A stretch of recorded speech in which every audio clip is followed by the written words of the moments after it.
What if the most important message you will hear this year almost passed you by with just one scroll of your finger? Think about that for a moment. Right now, you could have been anywhere else on the internet.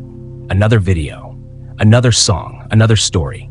The digital world is overflowing with content, millions of books, millions of voices, billions of hours of information competing for a few seconds of human attention. Yet somehow, on this exact day, in this exact moment of your life, this title appeared in front of you. And you clicked. Why? Most people would say it was random, just an algorithm suggestion, a simple recommendation based on data and patterns. But pause for a moment and look deeper. Among the endless ocean of content available online, the probability of landing on this specific message at this precise moment is extraordinarily small. The internet is not a quiet library where books wait patiently to be discovered. It is more like a storm of information, loud, chaotic, and constantly shifting. So the real question is not simply how you found this. The deeper question is, why now? The Swiss psychologist Carl Jung spent much of his life studying a strange phenomenon he called synchronicity, moments when events appear connected in meaningful ways, even though no direct cause can be proven. To Jung, these moments were not coincidences. They were signals. The ancient Hermetic philosophers believed something similar thousands of years ago. They described the universe as a vast system of resonance, where every thought, intention, and emotion quietly sends signals outward, like invisible radio waves moving through reality. Most people are unaware they are transmitting anything at all, but every human mind is constantly broadcasting. Sometimes it is broadcasting confusion, sometimes frustration, sometimes a silent search for meaning. And when that search becomes strong enough, something interesting begins to happen. The mind starts noticing different things. Books appear that would have gone unnoticed before. Conversations suddenly feel important. Ideas that once sounded strange begin to feel strangely familiar. Not because the universe suddenly changed overnight, but because your attention did. Somewhere inside you, a signal began to grow. Maybe it was a quiet feeling that life cannot be only what it currently appears to be. Maybe it was the sense that something deeper is waiting beneath the surface of ordinary experience. Or maybe it was simply the question that many people eventually ask themselves: is there more to this than coincidence? You may not have asked that question out loud. You may not have typed those words into a search bar, but something within you has been searching. And that silent search has a strange way of guiding attention toward the answers it is ready to hear. Which brings us to this moment. Because what you are listening to now is not just another audiobook in the endless stream of online content. Think of it more as a meeting point, a moment where your current awareness encounters ideas that may change the way you see reality itself. Old traditions captured this moment with a simple saying: when the student is ready, the teacher appears. Not always in the form of a person standing before you, but sometimes as a message, a story, or a voice that arrives at exactly the moment it needs to. If this book has somehow reached you today, there may be a reason for that. Because what we are about to explore together is not just theory. We will talk about the hidden patterns behind the events of life, why certain people enter your world at specific times, why certain struggles repeat themselves, and why some turning points appear exactly when you are ready to see them. Most people move through life like leaves carried by the wind, pushed by circumstances they do not fully understand. But there is another possibility, the possibility of understanding the wind itself. However, there is something you should know before continuing. Once you begin to see that events may carry meaning, once you start noticing patterns where you once saw only randomness, something irreversible happens. You cannot go back to sleep, because the realization that nothing is entirely accidental brings with it a powerful truth: responsibility. If your thoughts, your attention, and your inner state influence the direction of your life, then awareness becomes more than curiosity. It becomes freedom. So before we continue, consider one final question. What if this message did not appear in front of you by accident? What if, in some quiet way, you have been calling it into your life? If that possibility is even slightly true, then the title of this audiobook may already be revealing something important. If this book found you, it may be because it was meant to. And perhaps, without fully realizing it, your moment to awaken has already begun. Chapter 1, The Law of Resonance, Why You Are Here. If you wish to uncover the secrets of the universe, begin with energy, frequency, and vibration. Nikola Tesla. You do not draw to yourself what you ask for. You draw to yourself what you are. Hermetic wisdom.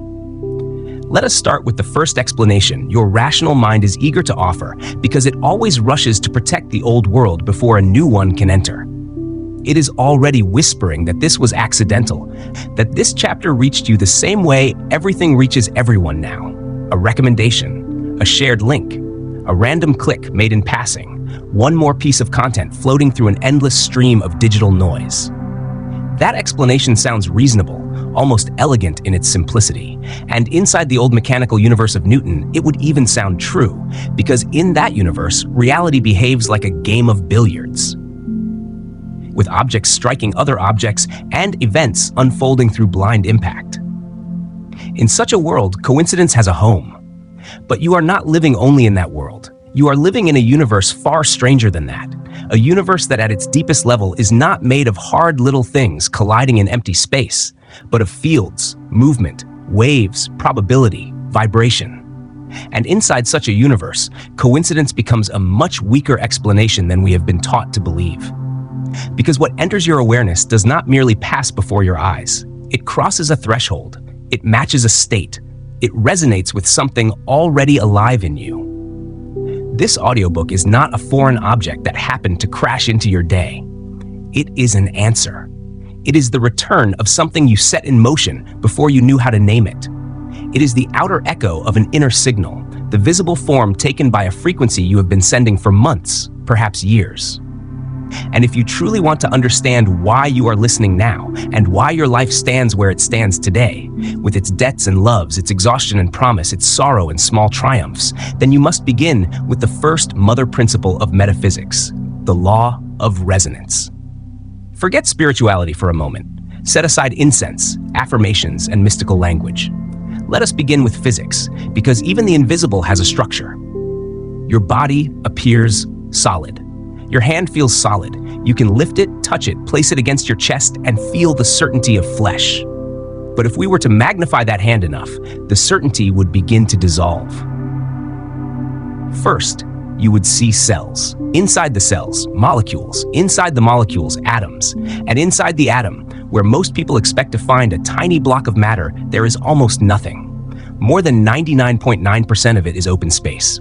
And within that space are charges, particles, motion, energy vibrating at astonishing speed. So what are you really? Not the fixed solid form you were taught to imagine. You are organized vibration.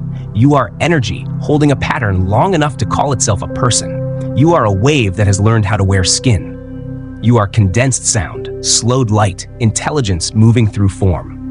And once you understand that, another principle becomes easier to see. In wave physics, there is a beautiful phenomenon called sympathetic resonance.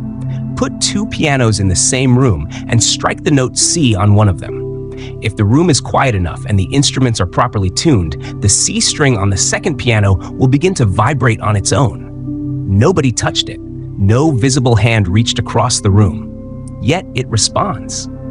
Why? Because it recognizes the frequency. The wave released by the first piano passes through all the other strings as well, but they remain still. The message is not addressed to them. Then it reaches the matching string, and that string, hearing its own language, begins to sing.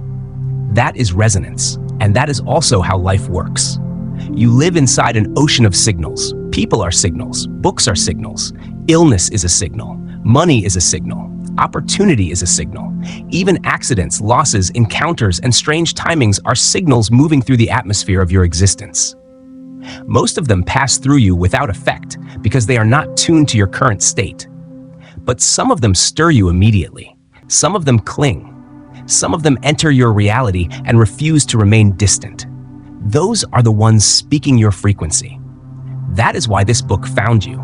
Somewhere lately, whether consciously or not, you have been transmitting a particular note. Perhaps it is the note of someone who is tired of suffering in circles and can no longer pretend that surface explanations are enough.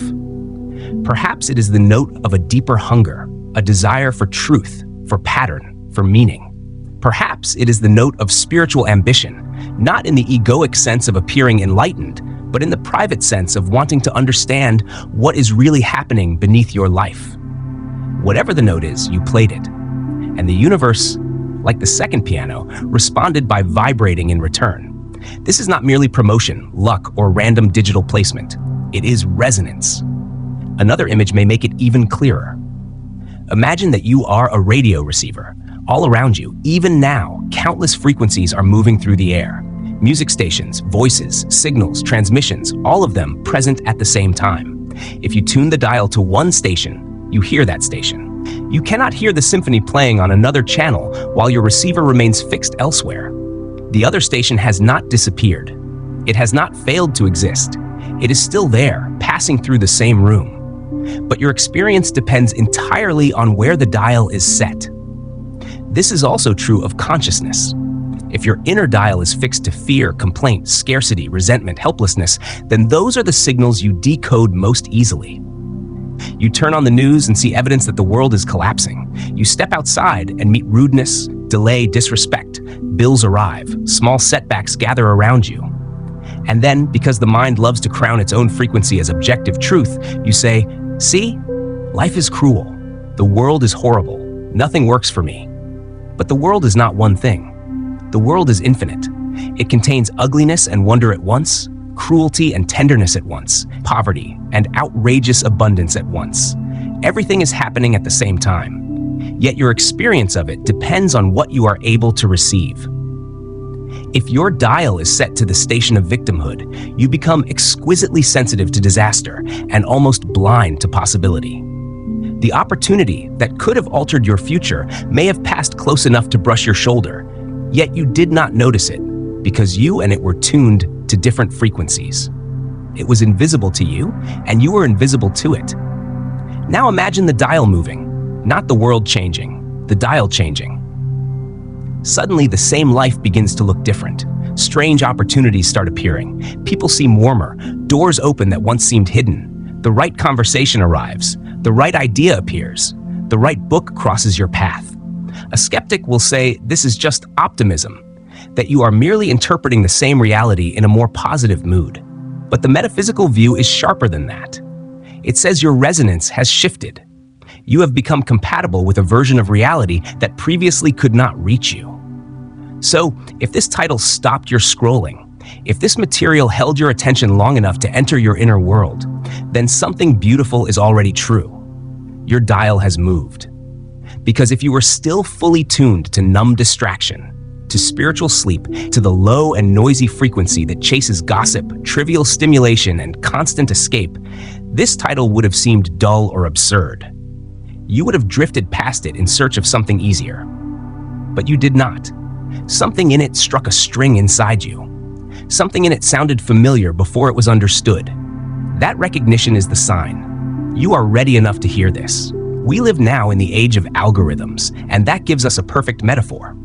YouTube, TikTok, Instagram, all of these systems study your behavior and respond with startling precision. Watch cooking videos for a day and suddenly your feed fills with recipes, chefs, knives, kitchen tools. Watch a different kind of content and the system rearranges itself just as quickly. The algorithm does not moralize. It does not say this subject is noble and that subject is foolish. It simply reflects your pattern back to you. It gives you more of what you have shown yourself aligned with. Reality behaves in a very similar way. Call it God, Source, the field, the universe, consciousness. The name matters less than the principle. Life mirrors the frequency you sustain. It does not argue with your state. It confirms it. If someone is vibrating chronic fear about money, the universe does not usually interrupt that state out of pity and send peace first. More often, it reflects the fear back through circumstance until the person sees clearly what they are living inside. It is severe, yes, but it is also exact. And hidden inside that severity is freedom. You are not merely at the mercy of random conditions. Your inner signal matters. Your state is not decoration. It participates. This is why the title of this book is not just poetic. If this book found you, it is because the algorithm of existence detected a change in your internal search history. It noticed that the old answers no longer satisfied you, that the familiar distractions no longer fully worked, that your questions had become more serious. In response, it placed different material in your path. You are the user. The universe is the server. This book is what was delivered.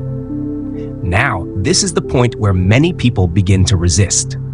They hear the law of resonance and immediately think of their wounds, their accidents, their betrayals, their toxic relationships.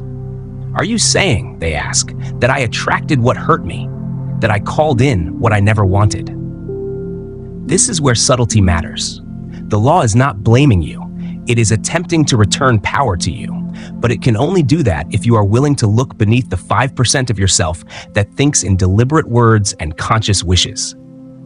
You do not attract mainly from that small surface layer. You attract from the vast, unseen territory underneath it. You may speak the language of abundance and love all day long, repeating affirmations with perfect pronunciation, but if deep in the body there remains a knot of fear, guilt, abandonment, shame, or unworthiness, then that knot becomes the real transmission. The universe does not respond primarily to what your mouth says. It responds to what your being radiates. A person with an unhealed wound of abandonment may sincerely desire lasting love, yet continue emitting the silent signal, I am the one who gets left. And by resonance, life brings mirrors that match the wound. Not because existence enjoys cruelty, but because what is unconscious must eventually be made visible if it is ever to heal. The painful partner was not random. The fit was exact. The relationship touched the wound with almost mathematical precision. This realization can hurt because it asks us to admit that we have been participants in our own suffering. But it is also the best news possible. Because if your inner world had the power to help generate your chaos, then it also has the power to help generate your peace.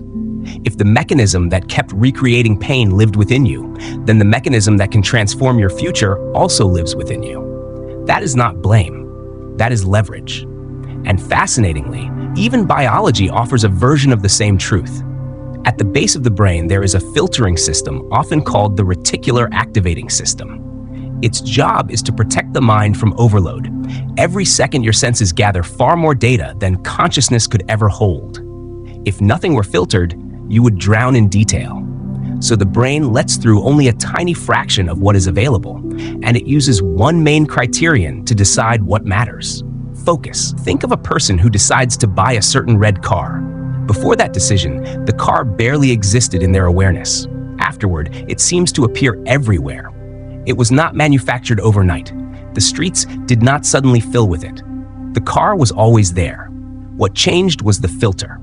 Apply that to opportunity, love, money, meaning. The possibilities may already be moving through your environment this very day, crossing your visual field, brushing against your life. But if your mind is filtered through the belief that life is hard, nothing good lasts, people disappoint, then those openings remain unseen. You do not reject them on purpose. You simply fail to decode them. The fact that this audiobook passed through that filter suggests that something in you has already begun opening to a different signal. But a change in resonance comes with consequences. When you begin to shift inwardly, your old life often starts to feel too small. Friends who once felt familiar may begin to feel draining. Conversations that once entertained you may start sounding empty. The job that once seemed tolerable may now feel like a cage. Even intimate relationships can begin to scrape against the new shape emerging inside you. This is not punishment. It is dissonance. What matched you before no longer does. Imagine a puzzle piece that once fit neatly into a triangular space. Then imagine that, over time, the piece begins to become round. Of course, the old place starts to feel wrong. That does not mean the piece is broken. It means it has changed. So if this book reached you during a season of emptiness, transition, confusion, or quiet crisis, that may not be an unfortunate side note. It may be the evidence. The old clothes feel tight because you have grown beyond them. Shrinking yourself to fit them again is not healing. It is surrender. And here, the deeper shift begins. Most people live as effects. The weather affects them. Their boss affects them. The economy affects them. Their family affects them. Their past affects them.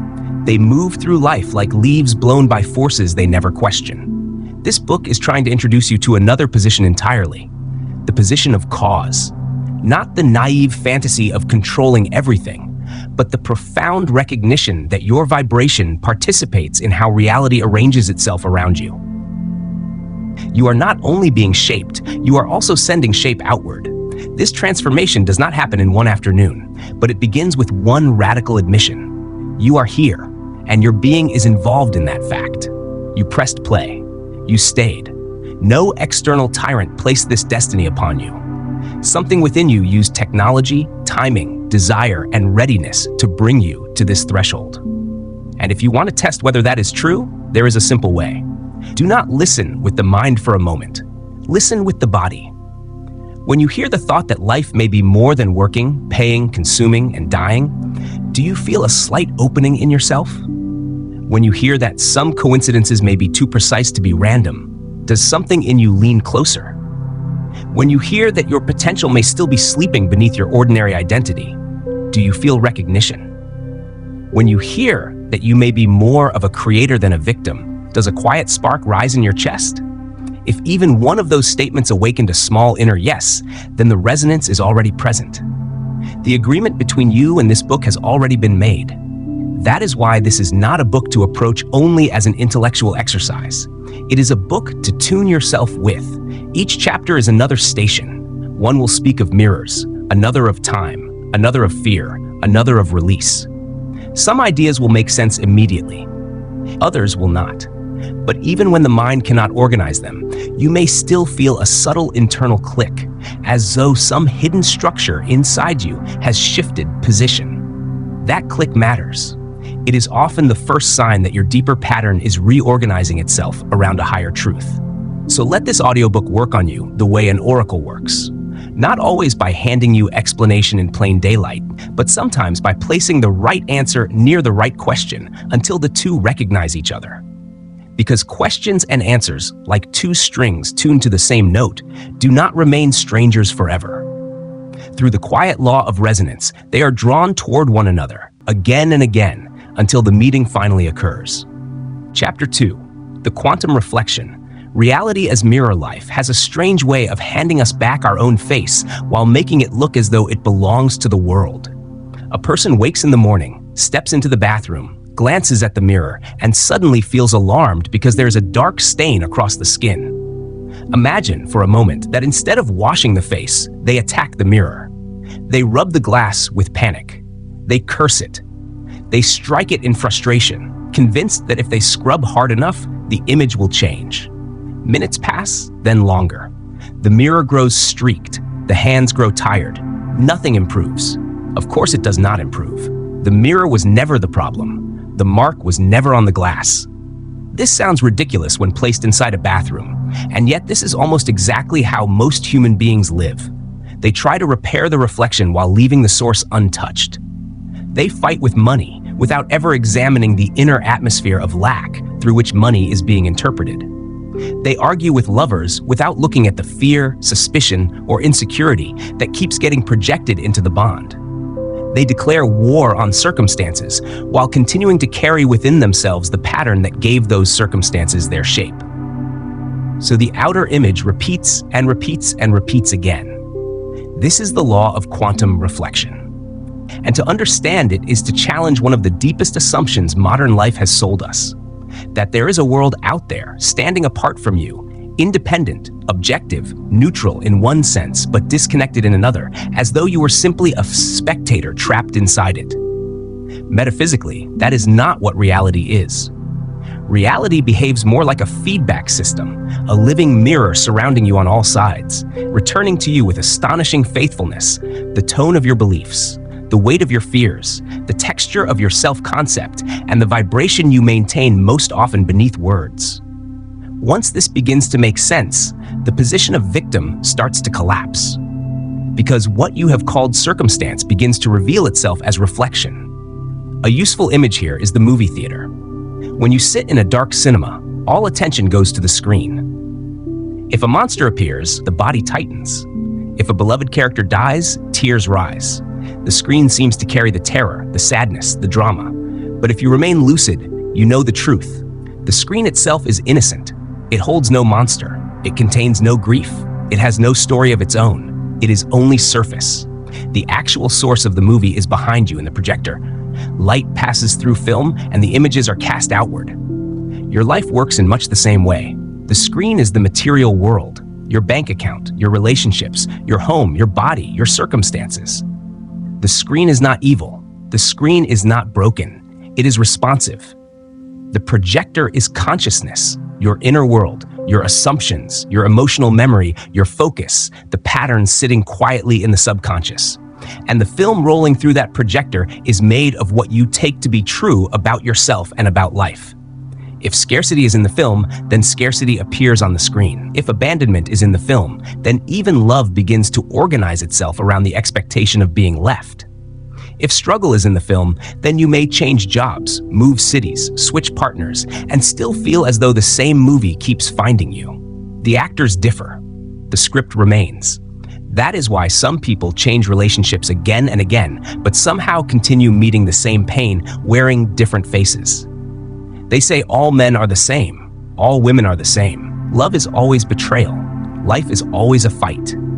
But it is rarely the whole world repeating itself.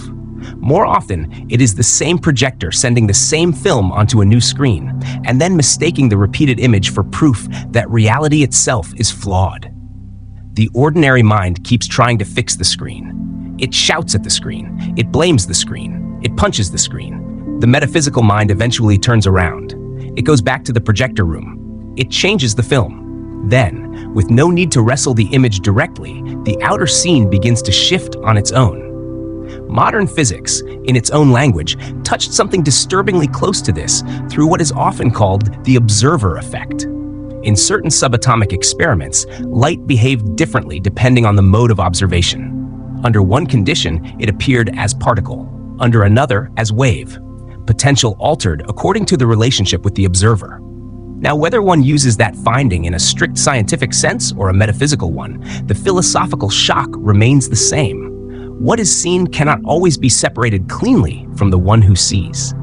And that principle is easier to notice in ordinary life than people think. Rain begins to fall.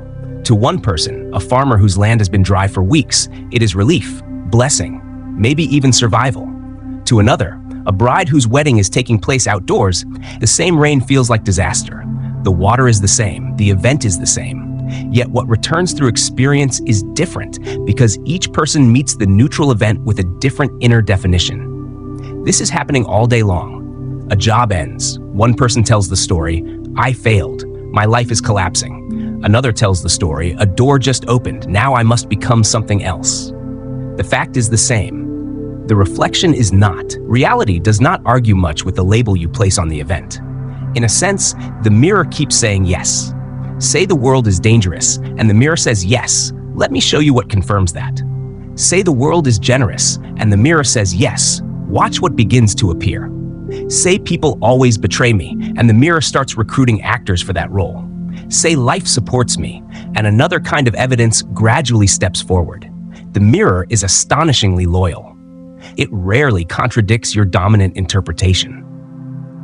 This leads many people to a difficult place because they want immediate proof.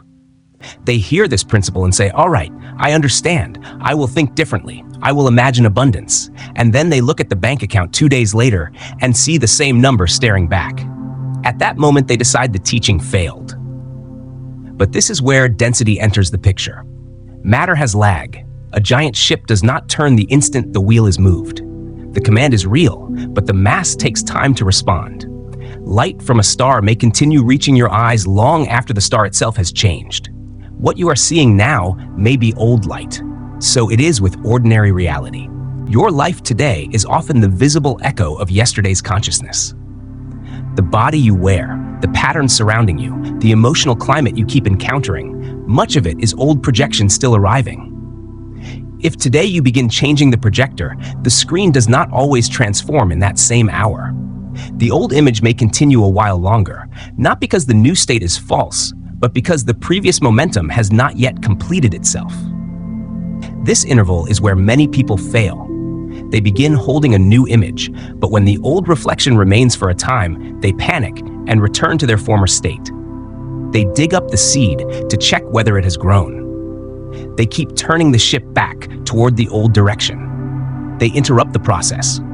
Real metaphysical discipline means learning to hold the new inner film while the old outer scene finishes dissolving. It means walking through a life that still carries traces of the former self without mistaking those traces for destiny. It means understanding that the current reflection may be residue, not verdict. In that way, faith is not blind emotion, it is stability of signal. Neville Goddard pushed this principle into an even more radical territory when he said that everyone is you pushed out. That phrase can sound extreme until life begins to prove small versions of it. People often appear to respond to the identity you silently carry. If at your core you feel unworthy of love, you may unknowingly hand others a script in which they treat you as optional, distant, or cruel. The same person who is warm in another context becomes cold in yours because the role available inside your field is different. Then something changes inside you. You begin to respect yourself, not as performance, but as a genuine shift in self-concept. And what happens? Some people suddenly treat you differently without any long conversation, as though the script changed and they had no choice but to read the new lines. Others drift away entirely because they can no longer play the role your previous identity required. That is why trying to force other people to change is so exhausting. You can spend years begging someone to value you, to see you, to respect you, to stop wounding you. But if your inner film still says, "I am easy to dismiss," the reflection remains faithful to that claim. Change the source, and the mirror begins reorganizing the cast. If you want love, become the place from which love is natural. If you want respect, stand in a self-concept that no longer negotiates your worth. If you smile into a mirror, the image cannot remain solemn forever. The reflection must follow. The mirror also has a harsher but more useful function. It reveals the shadow. What disturbs you most intensely in other people often points towards something unresolved in yourself. This does not mean you are identical to what you criticize, nor that all judgment is invalid. It means the charge itself is instructive. When arrogance triggers you deeply, perhaps it touches your own disowned desire to shine, to take space, to stop apologizing for your presence. When laziness enrages you, perhaps it reveals a merciless inner judge that never grants you rest, and so someone else's ease feels offensive because you have forbidden it in yourself. When dishonesty, pride, neediness, vanity, or weakness provoke a disproportionate reaction, the mirror may be pointing toward a buried piece of your own psychic life, asking to be seen. The enemy is often a messenger. The irritation is often a doorway. Instead of staring only at the other person, it becomes possible to pause and ask, what in me is resonating with this? Where do I carry a similar pattern? Or where have I exiled this quality so completely that its presence in others feels unbearable? When that inner work is done, something fascinating happens. The person either stops bothering you, or they stop appearing in the same way. The messenger departs once the message is received. From this angle, materialism begins to look like a kind of madness. It keeps trying to comb the mirror, to polish the reflection, while neglecting the source. It tries to create wealth through exhaustion while carrying a consciousness of poverty. It tries to secure love through pleading while radiating fear of being unloved. It tries to force outer outcomes without ever shifting the inner pattern from which those outcomes arise. The result is strain, humiliation, burnout, and very little genuine transformation. The metaphysical way is different. It begins in being. First, the state changes. Then the action arising from that state becomes cleaner, sharper, more timely. A person who has inwardly touched abundance may suddenly receive an idea, make one phone call, launch one project, say yes to one aligned opportunity, and what looked impossible begins moving with surprising ease. This is not passivity. It is action born from alignment rather than panic. One is forcing. The other is flowing. So how does this work on an ordinary Tuesday when life is not dramatic and no grand revelation seems to be happening? First, guard the mind as though it were the lens of the projector, because in a sense it is. If all day long you consume fear, complaint, gossip, bitterness, and narratives of helplessness, then that is the film being fed into the beam. Junk goes in. Junk appears out front. A disciplined inner diet is not moral purity. It is practical care for the mechanism of reflection. Second, Begin inhabiting the state you wish to see echoed. Not as fake bravado, not as hollow theater, but as embodied rehearsal. Walk, speak, choose, and carry yourself from the identity you are growing into. Reality responds less to the verbal claim than to the vibration beneath it. When the body begins behaving as though the inner change is real, the mirror starts adjusting. Third, release the obsession with how. The mind loves to interfere in the mechanics. It says, I want healing, but it must happen through this exact method, in this exact timeline, through these exact people. That is often where strain begins. Your task is to become clear about the end, the health, the peace, the freedom, the love, the abundance. The mirror's task is to organize the route. The more you cling to the route, the more you interrupt the intelligence of the reflection. There is also one more trap, using the mirror against yourself by staring only backward. Many people live in the rearview mirror, punishing themselves with old mistakes, replaying different lives they should have chosen, different words they should have spoken, different paths they should have taken. But guilt is also a vibration, and like every vibration, it seeks confirmation. If guilt is sustained, life often finds ways to echo it. Forgiveness, then, is not merely a moral gesture. It is intelligent maintenance of the projector. The person you were years ago made choices with the consciousness they had then. That was another film, another state, another version of the self. To drag that film endlessly into the present is to stain tomorrow's image with yesterday's dust. When the past is released, energy returns. And with that recovered energy, a brighter picture can finally be projected. At this point, the teaching becomes practical. Test it. Do not begin with castles. Begin with small things. Wake in the morning and decide that for this one day, you will project kindness or ease or support. Move through the day as though people are inclined to help you, as though the world is more cooperative than hostile, as though life is willing to smile back. Then observe. Notice what shifts. A stranger holds a door. Traffic flows better. Someone offers unexpected warmth. A tiny inconvenience dissolves before becoming a problem. These are not always miracles. Sometimes they are corrections in signal. And once the smaller reflections begin confirming the principle, resistance weakens. Then the larger creations, money, health, love, purpose, no longer seem like a different mechanism, only a larger demand for trust. For the mirror itself, there is no difference between reflecting a candle or a cathedral. The effort is the same. The only real difference lies in what you still believe it is allowed to show you. Chapter 3, The Language of the Universe, Synchronicities and Signs. The universe is speaking all the time, only it almost never uses sentences. It prefers events, repetitions, symbols, strange timings, chance meetings, numbers that return too often to ignore, a phrase overheard at the precise second it is needed, a song lyric that lands like an answer before the question is even fully formed. In another age, people feared being unable to read books. In this age, a more subtle illiteracy has appeared, the inability to read the signs life keeps placing in plain sight. You think about someone you have not seen in years, and before the thought has even settled, your phone lights up with their name. You are torn over a decision, uncertain whether to accept a job, move to a city, call a person, leave a place, and then the day begins answering you in fragments. A billboard, a line on the radio, a repeated number on the clock. A stranger's sentence that sounds suspiciously like it was aimed straight at your private doubt. At first, the rational mind becomes nervous. It asks whether this is imagination, coincidence, pattern seeking, or some mild form of madness. But another possibility exists, one both stranger and more intimate. Reality may be far more communicative than we were trained to believe.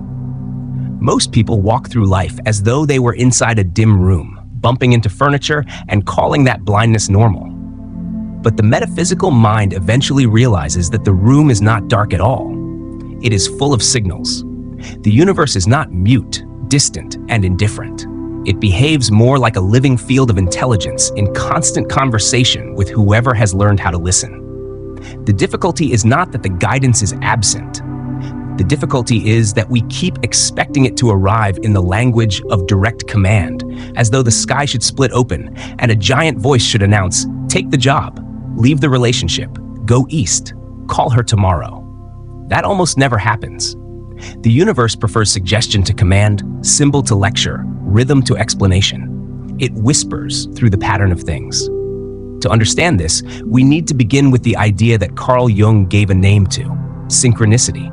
Jung used that word to describe a meaningful coincidence, an event in which an inner state, a dream, a thought, a feeling, a question, meets an outer occurrence in a way that cannot be explained through ordinary linear cause and effect, yet carries unmistakable personal meaning. It is not just coincidence. It is coincidence charged with significance. It feels as though the inner world and the outer world have briefly shaken hands. The most famous story from Jung's work has survived because it captures that feeling perfectly.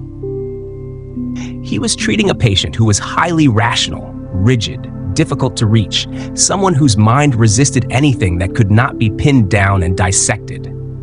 One day, she told him about a dream in which she had received a golden scarab. At that exact moment, Jung heard a tapping sound against the window of his office. He opened it and caught an insect that had just flown in, a beetle with a green-gold sheen, the closest thing to a golden scarab one could find in that region. He handed it to her and said, "In effect, here is your scarab." That moment cracked something open in her. The logical wall weakened. Healing could begin. That is what a true synchronicity feels like. Not spectacle for its own sake, but a wink from reality, a sudden confirmation that the world is listening and that your inner life is not sealed off from the outer one. These moments tend to gather around periods of crisis, transition, awakening, or major decision. When your inner state becomes more intense, more honest, more alive, synchronicities often increase.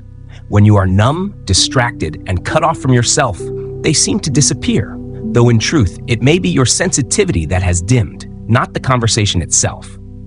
This is why repeated numbers affect so many people. It is the obvious example, the one modern life keeps placing right in front of us. Clocks flash 11:11, then 2:22, then 4:44, and it happens enough times that even skeptical people begin to feel a small disturbance, as though reality is tapping the glass. Are numbers magical by themselves? Not exactly, but in sacred traditions and metaphysical thought, numbers are treated as carriers of pattern, vibration, and emphasis. Seeing one repeated again and again can feel like a signal flare, a tiny tear in the routine fabric of the day through which meaning leaks. The important thing is not to become obsessed with rigid dictionaries of interpretation, because the same sign can touch different people differently. Still, broad themes exist. 111 or 1111 often feels like an awakening code, a moment of activation, a reminder to become conscious of what you are thinking because your inner state is unusually potent. 222 carries the sense of patience, harmony, trust in what is being planted but not yet visible. 333 can feel like support, as though higher intelligence, guidance, or unseen help is near. 444 often speaks of foundation, steadiness, protected building. 555 usually carries the electricity of change. 6666, contrary to all the fear layered onto it, often points toward overfixation on material anxiety or imbalance.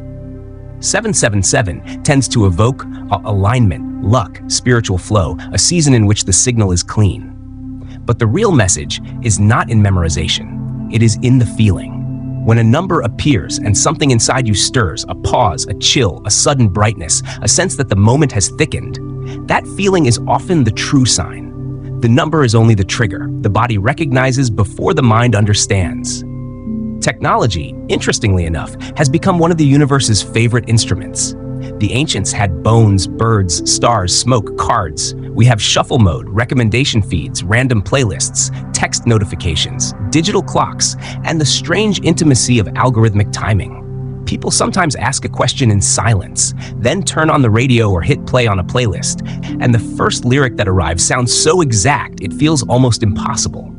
Not because the device itself is mystical, but because consciousness can use whatever channels are available. If your mind, your body, and your environment are already part of one field, then why should technology be excluded from that field? You ask inwardly, should I call this person? A song begins, and the first line says, "Don't wait another day." You ask whether it is time to move on, and the next track says, "Let it go." Sometimes the answer is literal. Sometimes it is symbolic. Sometimes it is only a nudge. But the principle remains the same.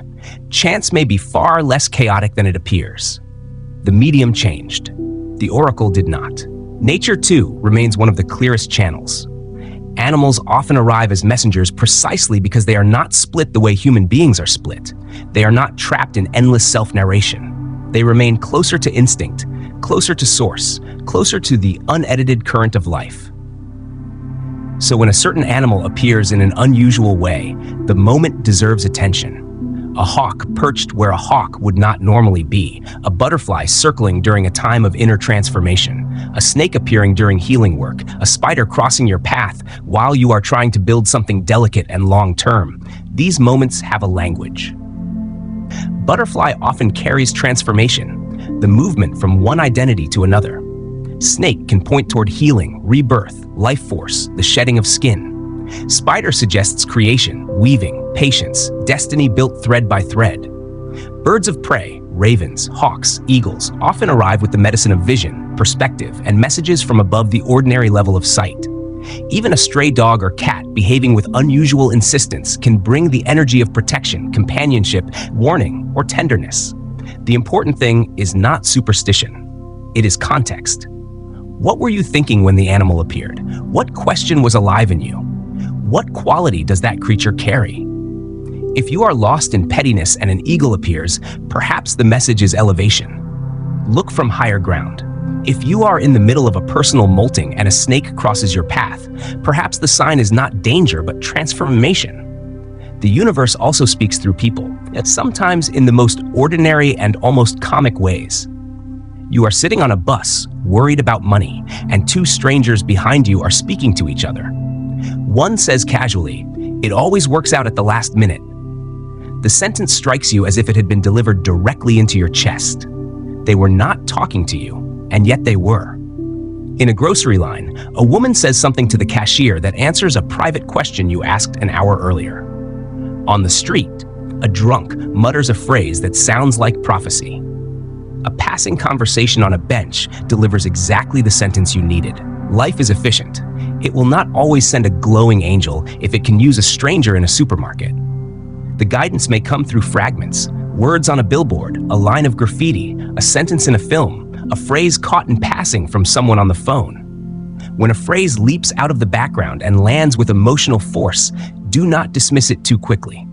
Reality often underlines what matters. And beneath all of this, quieter and more intimate than any outer sign, is the body.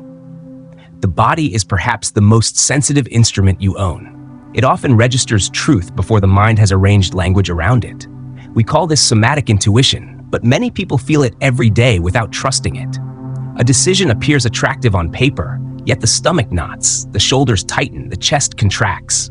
Another option looks risky, but the body opens, warms, brightens, becomes strangely light. One path feels like pressure, another feels like expansion. This is not always infallible, because trauma can imitate intuition and fear can disguise itself as warning. Yet over time, the body develops a very reliable texture. Contraction, heaviness, inner shrinking, deadness, forced urgency, these often signal misalignment. Warmth, aliveness, clear excitement, grounded openness, calm readiness, these often signal alignment. Sometimes the universe even interrupts through the body itself. A trip that looks right suddenly becomes impossible because you get sick. A meeting is blocked by a sprained ankle, a fever, a lost key, a delay that seems maddening in the moment. The ego calls it bad luck. Spirit may call it protection. Not every obstacle is punishment. Sometimes the red light exists because the road ahead is wrong.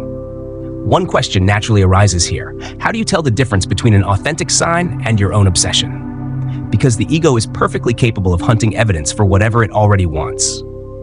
It can turn every cloud, car plate, and random phrase into a private conspiracy. A useful principle here is the rule of 3. The first occurrence may be nothing more than an event. The second makes you pause. The third, especially if it comes from unrelated sources within a short period, begins to carry the weight of guidance. You hear about the same book in the morning. Then a stranger mentions it in the afternoon. Then you see it again that evening. You think of a place, then someone brings it up, then you pass a sign for it. You keep encountering the same name, image, or phrase from disconnected angles. When life wants something to be noticed, it often becomes insistent. It places the sign in front of you more than once. Not because the universe is dramatic, but because human beings are thick with distraction and often need repetition. This rule does not eliminate all ambiguity, but it helps filter the noise of personal craving. You can also ask for signs directly. This is one of the most underused forms of dialogue with reality, largely because people either do it in a state of despair or not at all. The cleanest way is not frantic demand, but curious invitation. Not "prove yourself to me now," or "I will stop believing," but something lighter and clearer. If I am being heard, show me. Give me a symbol I will recognize. Make it specific enough that the mind cannot easily dismiss it. It could be a purple elephant, a blue butterfly, a certain phrase, a song, a color in an unusual place. Then let it go. Do not stalk the day like a detective hunting evidence. Ask, release, and continue living. Often within a day or two, the symbol appears, and when it does, there is usually a small electric jolt, the unmistakable feeling of contact. That little shock matters because it teaches the nervous system something new. Reality is responsive. Once that bridge is built with small signs, clearer requests become possible. If this path is for me, let the door open by Friday. If not, let it close cleanly. If this relationship belongs in my life, let peace increase. If not, make the misalignment unmistakable. Clarity helps. The field responds well to precision. Yet discernment remains essential because there is a thin line between magical awareness and paranoia. Not everything is a sign. Sometimes a cigarette is only a cigarette, a cloud only a cloud, a bird only a bird. If you force meaning onto everything, the system collapses into anxiety. That is not intuition. That is fear dressed in mystical clothing. A true sign usually carries peace, simplicity, and a kind of self-evidence. It arrives with an inner click, and of course, paranoia feels different. It is strained, heavy, desperate, overanalyzed. If you need 10 layers of explanation to prove that something is guidance, it probably is not. Real signs tend to land with surprising clarity. They may be symbolic, but they do not usually require forensic investigation. You feel them. Another thing the universe rarely gives is the entire map. This frustrates the mind because the mind wants certainty from beginning to end. It wants to see point Z before it takes step A, but the language of signs works more like breadcrumbs in fog. You see the next few meters, not the whole road. You receive one nudge, call this person, go to that event, apply there, wait one more week, turn left instead of right, and only after acting on that nudge does the next one appear. Call John. Then John invites you somewhere. There, you meet Anna. Anna introduces you to the opportunity you could not have predicted. If you had demanded to see the final step from the beginning, you would have missed the whole sequence. Guidance often unfolds progressively. One small act of trust reveals the next. This is why living with signs requires movement, not passivity. It is not about sitting still waiting for reality to hand you a complete blueprint. It is about responding to the immediate clue with enough courage that the path can keep revealing itself. That is what creates the feeling some people call the miracle zone. Not magic without action, but action in rhythm with a guidance system subtler than logic alone. There is also the matter of silence. Many people ask for signs only to confirm what they already want. They want the toxic ex back. They want the risky decision validated. They want the door they are attached to, not the one truly meant for them. Then nothing happens. Or they keep encountering blocks, delays, strange resistance, and still try to force a yes out of the silence. But silence is also an answer. No movement can mean not yet or no, or you are not meant to know at this stage. And repeated obstacles can be forms of mercy. The email bounces, the meeting keeps canceling, the door will not open, the timing refuses to cooperate. Sometimes what looks like frustration is protection. An obstacle is not always something standing between you and destiny. Sometimes it is the barrier placed between you and a cliff you cannot yet see. A closed door deserves as much gratitude as an open one when you begin to understand how much suffering it may be sparing you. To live this way is not to become irrational. It is to become more intimate with the intelligence moving through ordinary life. The universe does not usually hand you certainty in speeches. It offers patterns, symbols, repetitions, tensions, openings, conversations, numbers, bodily signals, delays, and sudden moments of unmistakable resonance. Learn that language, and life stops feeling random in the old dead way. It becomes responsive, subtle, alive. And once that dialogue truly begins, you no longer walk blindly through your days. You start walking in conversation with them. Chapter 4. The Invisible Plot, the Red Thread of Fate. There is an old Eastern legend that says an invisible red thread links all those who are destined to meet. Time cannot snap it. Distance cannot weaken it. Life may knot it, stretch it, hide it behind years of silence and continents of separation, but it does not break. The meeting, sooner or later, finds its hour. To ordinary sight, human life looks scattered. A bus driver passes through your morning. Your boss interrupts your week. A stranger glances at you on the street. A lover enters. A friend leaves. Someone wounds you and disappears. Someone else arrives at the exact moment you are about to give up. The physical eyes look at all this movement and conclude that people are separate islands, closed systems, independent bodies colliding through space by accident.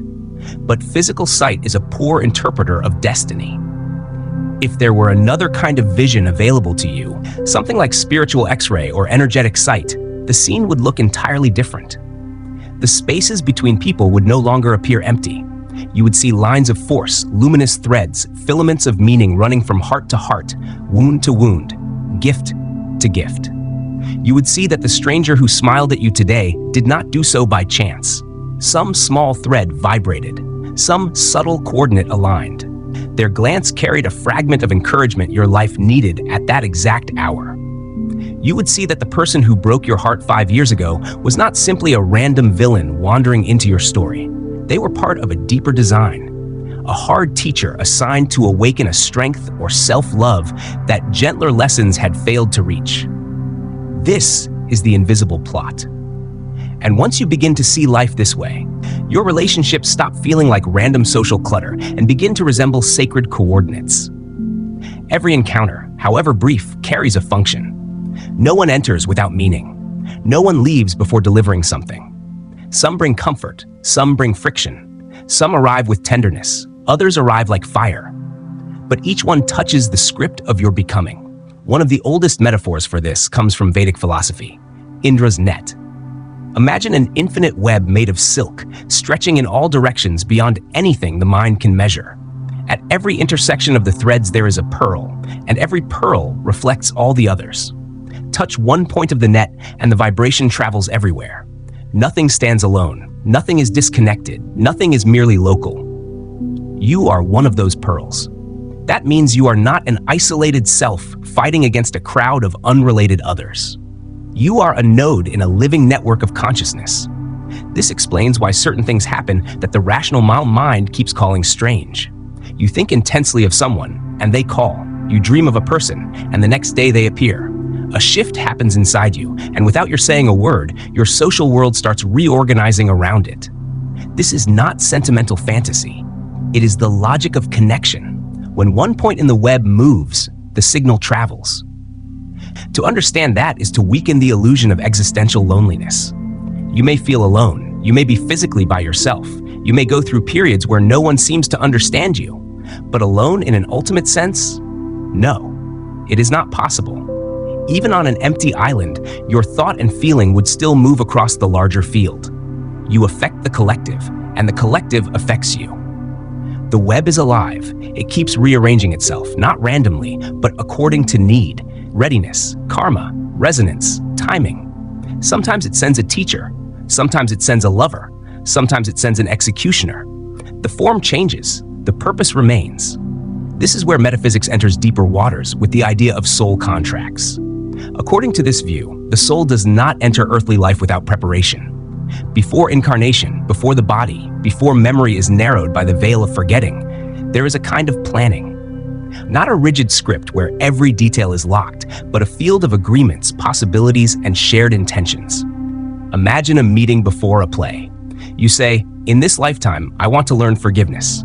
Another soul, one who loves you more deeply than your human mind can imagine, raises a hand and says, "Then I will play the one who hurts you." You say, "I want to learn self-respect." Another says, "Then I will come as the one who crosses your boundaries until you finally say enough." You say, "I want to discover unconditional love." Another says, "Then I may have to leave you at some point so that you stop searching for love where it cannot stay and begin finding it where it always was." Then the curtain of birth falls. Everyone forgets the meeting. The contract disappears from conscious memory. Only the emotional charge remains. So in earthly life, when betrayal happens, when abandonment happens, when someone wounds you in exactly the place you were least defended, you experience only the pain of the role. You do not remember the agreement behind it. This does not excuse cruelty. It reframes it. That absent father, that manipulative partner, that toxic ex, that friend who turned on you at the worst possible time. What if they were not only enemies? What if, at a level deeper than personality, they were trainers? A strength coach does not hand you feathers in order to build muscle. They place weight on the bar. They create resistance. If you did not understand the purpose of training, you would think the trainer hated you. You would say, "Why are you making this harder? Why are you making me strain? Why are you making me ache?" And yet the resistance is not there to crush you. It is there to reveal what you can become. Difficult relationships are often the gymnasium of the soul. If you look back honestly, some of your largest growth did not come after easy seasons. It came after relational pain. Someone pushed you to an edge where the old self could no longer survive. They forced a boundary, a truth, a departure, a rebuilding. They did not always do it gracefully, and often not consciously, but the invisible plot used them. Honor the function, learn the lesson, then let the actor go if the scene is over. The red thread legend makes this same truth feel more intimate. In many Asian traditions, it is said that the gods tie an invisible red thread to the little finger of those who are destined to meet. Most people hear this only in romantic form, as a soulmate myth, but the symbol is far wider than romance. The thread links anyone crucial to your unfolding. Teachers, friends, enemies, collaborators, healers, brief messengers, even those who appear for only one afternoon and alter the entire direction of a life. The thread has unusual properties. It can stretch across oceans. It can endure years of delay. It can disappear from sight and still remain intact. Two people may live on different continents for decades, and yet one day, through a sequence too strange to have been planned by the conscious mind, they arrive in the same room at the same hour. Another pair may cross paths repeatedly without recognizing the significance until the appointed moment ripens. The thread does not hurry, but it does not forget. This is why certain meetings feel immediate. You meet someone and there is a recognition so fast the mind cannot explain it. Not infatuation exactly, not novelty, something older. A feeling of, so it is you. There is ease without effort, familiarity without history. No need to perform, no need to over-explain. It feels less like meeting and more like remembering. That is the thread tightening. And not all such people remain forever. This is important because the human mind keeps confusing duration with importance. Some encounters last 50 years, some last 3 months, some last a single conversation in a station, a hospital, a classroom, a random queue. But the brevity of a meeting says nothing about its significance. A person can arrive, speak one sentence that reorients your life, and vanish. The role was brief. The effect was enormous. The thread was no less real than in a lifelong marriage. Sometimes the invisible plot becomes easier to notice through repetition. It starts sending the same pattern again and again with different faces. The details shift, but the core remains. The alcoholic man, the cold woman, the tyrant boss, the friend who envies, the partner who needs rescue, the authority figure who humiliates. At first, this feels like bad luck, but metaphysically, it is more like a fractal, the same lesson repeating on different scales until it is learned. The universe is a strict school in this way. If you do not understand the lesson in one classroom, it moves you to another, but the syllabus follows. If you could not establish boundaries with your father, the next teacher may come as a boss. If you still do not learn there, the next may come as a partner. The faces change, the unresolved pattern remains. Usually, the intensity increases until the student finally says, "Enough." Then everything changes. The moment the lesson is integrated, the boundary is set, the dependency is dropped, the self-worth solidifies, the old fear loses its command, the pattern breaks. Suddenly, that type of person stops appearing, or if they appear, they no longer have access to you in the same way. Their contract has expired, their function has ended. So when you are trapped in repetitive pain, blame is less useful than inquiry. Not, why do people keep doing this to me? But, What is it that life keeps trying to teach me through this form? What am I refusing to learn that requires the plot to cast this severe teacher again and again? Seen this way, repetition is not punishment. It is insistence. There is another idea from sociology that unexpectedly supports this metaphysical view: 6 degrees of separation. The theory says that any person on Earth can be connected to any other through a small chain of intermediaries, often no more than 6 steps. Whether exact or not, the symbolism matters. It suggests that no desire is as far away as it appears. The invisible plot moves through people. It uses nodes. You want to become a painter, but you work in a bank and know no one in the art world. Fine. The network begins moving. A client walks in. That client has a sibling. The sibling attends a yoga class. In that class is a gallery owner. A conversation happens. An invitation follows. Suddenly a door opens that your rational mind could never have engineered from the starting point. What looked like coincidence was logistics. Divine logistics. This is also why bad luck often turns out to be route correction. You miss a bus and get angry. But missing that bus forces a 20-minute delay, and during those 20 minutes, the person carrying the key to your next chapter happens to stand at the same stop. Had you caught the bus on time, the meeting would never have occurred. So what you called inconvenience was actually alignment. The invisible plot recalculated. This is why, when plans fail, sometimes the wisest response is not panic, but relaxation. The route may be adjusting toward a node you cannot yet see. Alongside the wider network, there is also a more intimate category of connection: the soul tribe. Not everyone in your life resonates at the same depth. Some people are peripheral, some are karmic, some are seasonal, but there is often a smaller circle of souls whose frequency feels almost identical to yours. With them, language becomes lighter. You do not need endless explanation. They understand your humor, your grief, your strange obsessions, your silences, your madness. Being with them energizes instead of draining. Their presence feels medicinal. This tribe is not always biological family. Sometimes it has nothing to do with blood. It is chosen by vibration. And it matters more than many people realize, because awakening is difficult in isolation. A coal taken out of the fire eventually cools. Place it beside other embers, and it glows again. Human beings are similar. If you remain surrounded only by fear, complaint, cynicism, and spiritual sleep, your own signal can dim. Not because you are weak, but because fields influence fields. You need resonance around you. How do you find your tribe? By emitting your real signal, not by performing normality, not by hiding what actually matters to you. If metaphysics matters, let it matter openly. If art matters, make art. If truth matters, speak from that truth. If your inner life is unusual, let it be unusual. The tribe cannot find a disguise. It can only find what is real. Falsehood is camouflage, and camouflage blocks recognition. The more honestly you shine, the easier it becomes for the matching souls to notice you.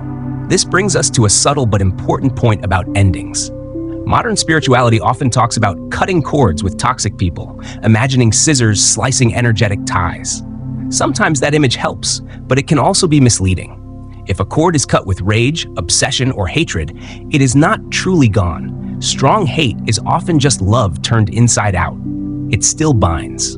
You are still feeding the person with attention. The thread remains charged. Real freedom is often not cutting, but untying. Untying means understanding the role, taking the lesson, forgiving where possible, and releasing the emotional knot. It means saying inwardly, I see what this connection taught me. I no longer need the wound to keep teaching it. I free you from the role. I free myself from the pain. The contract is complete. When this happens from genuine neutrality, the energetic thread does something remarkable. It dissolves. The person may physically remain in your world, but they stop having power over your inner life. Or they disappear naturally because their function is over. As long as the reaction is violent, karma is still active. When there is compassionate indifference, the knot has loosened. Relationships also remain the clearest mirrors of our own unfinished patterns. This was true in Chapter 2, and it becomes even sharper here. The invisible plot often pairs complementary distortions. Deep insecurity may attract jealousy because jealousy mirrors insecurity from the outside. The rescuer attracts the victim. The controller attracts the rebel. The savior attracts the broken. Key meets lock, but what fits is not always healthy. To break the pattern, one person must change shape. If you stop being the rescuer and begin honoring your own center, the victim in your life has only two choices: mature or find another rescuer. Either way, you are free. This is why trying to change people directly is so often useless. The more powerful move is to change your own role in the play.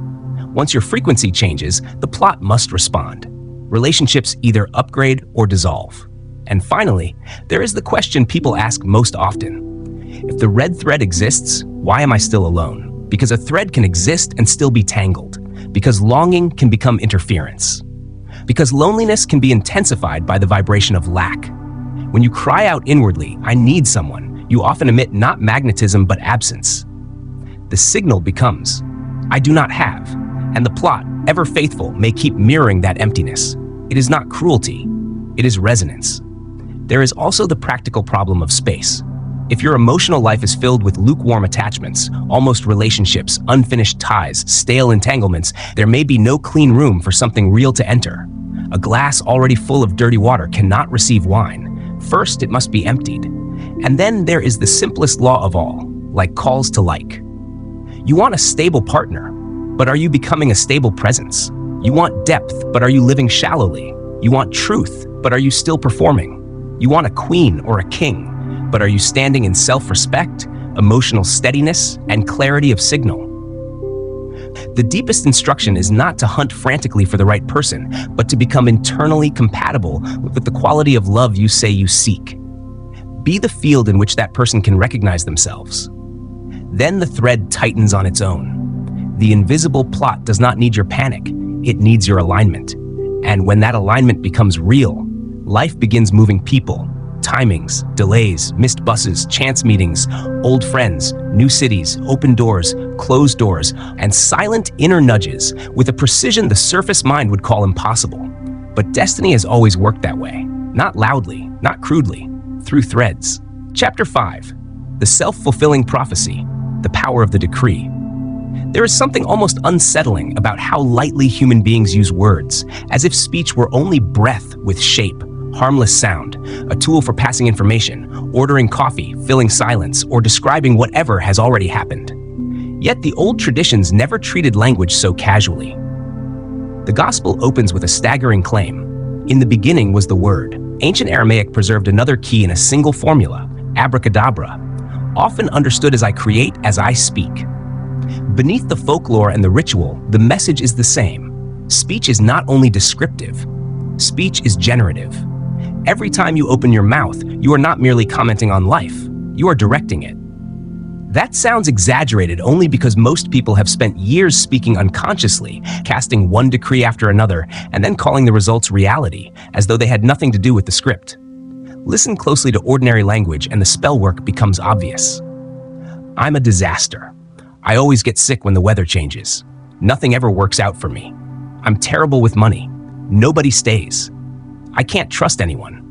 These phrases are spoken so casually that they pass as personality, humor, even honesty.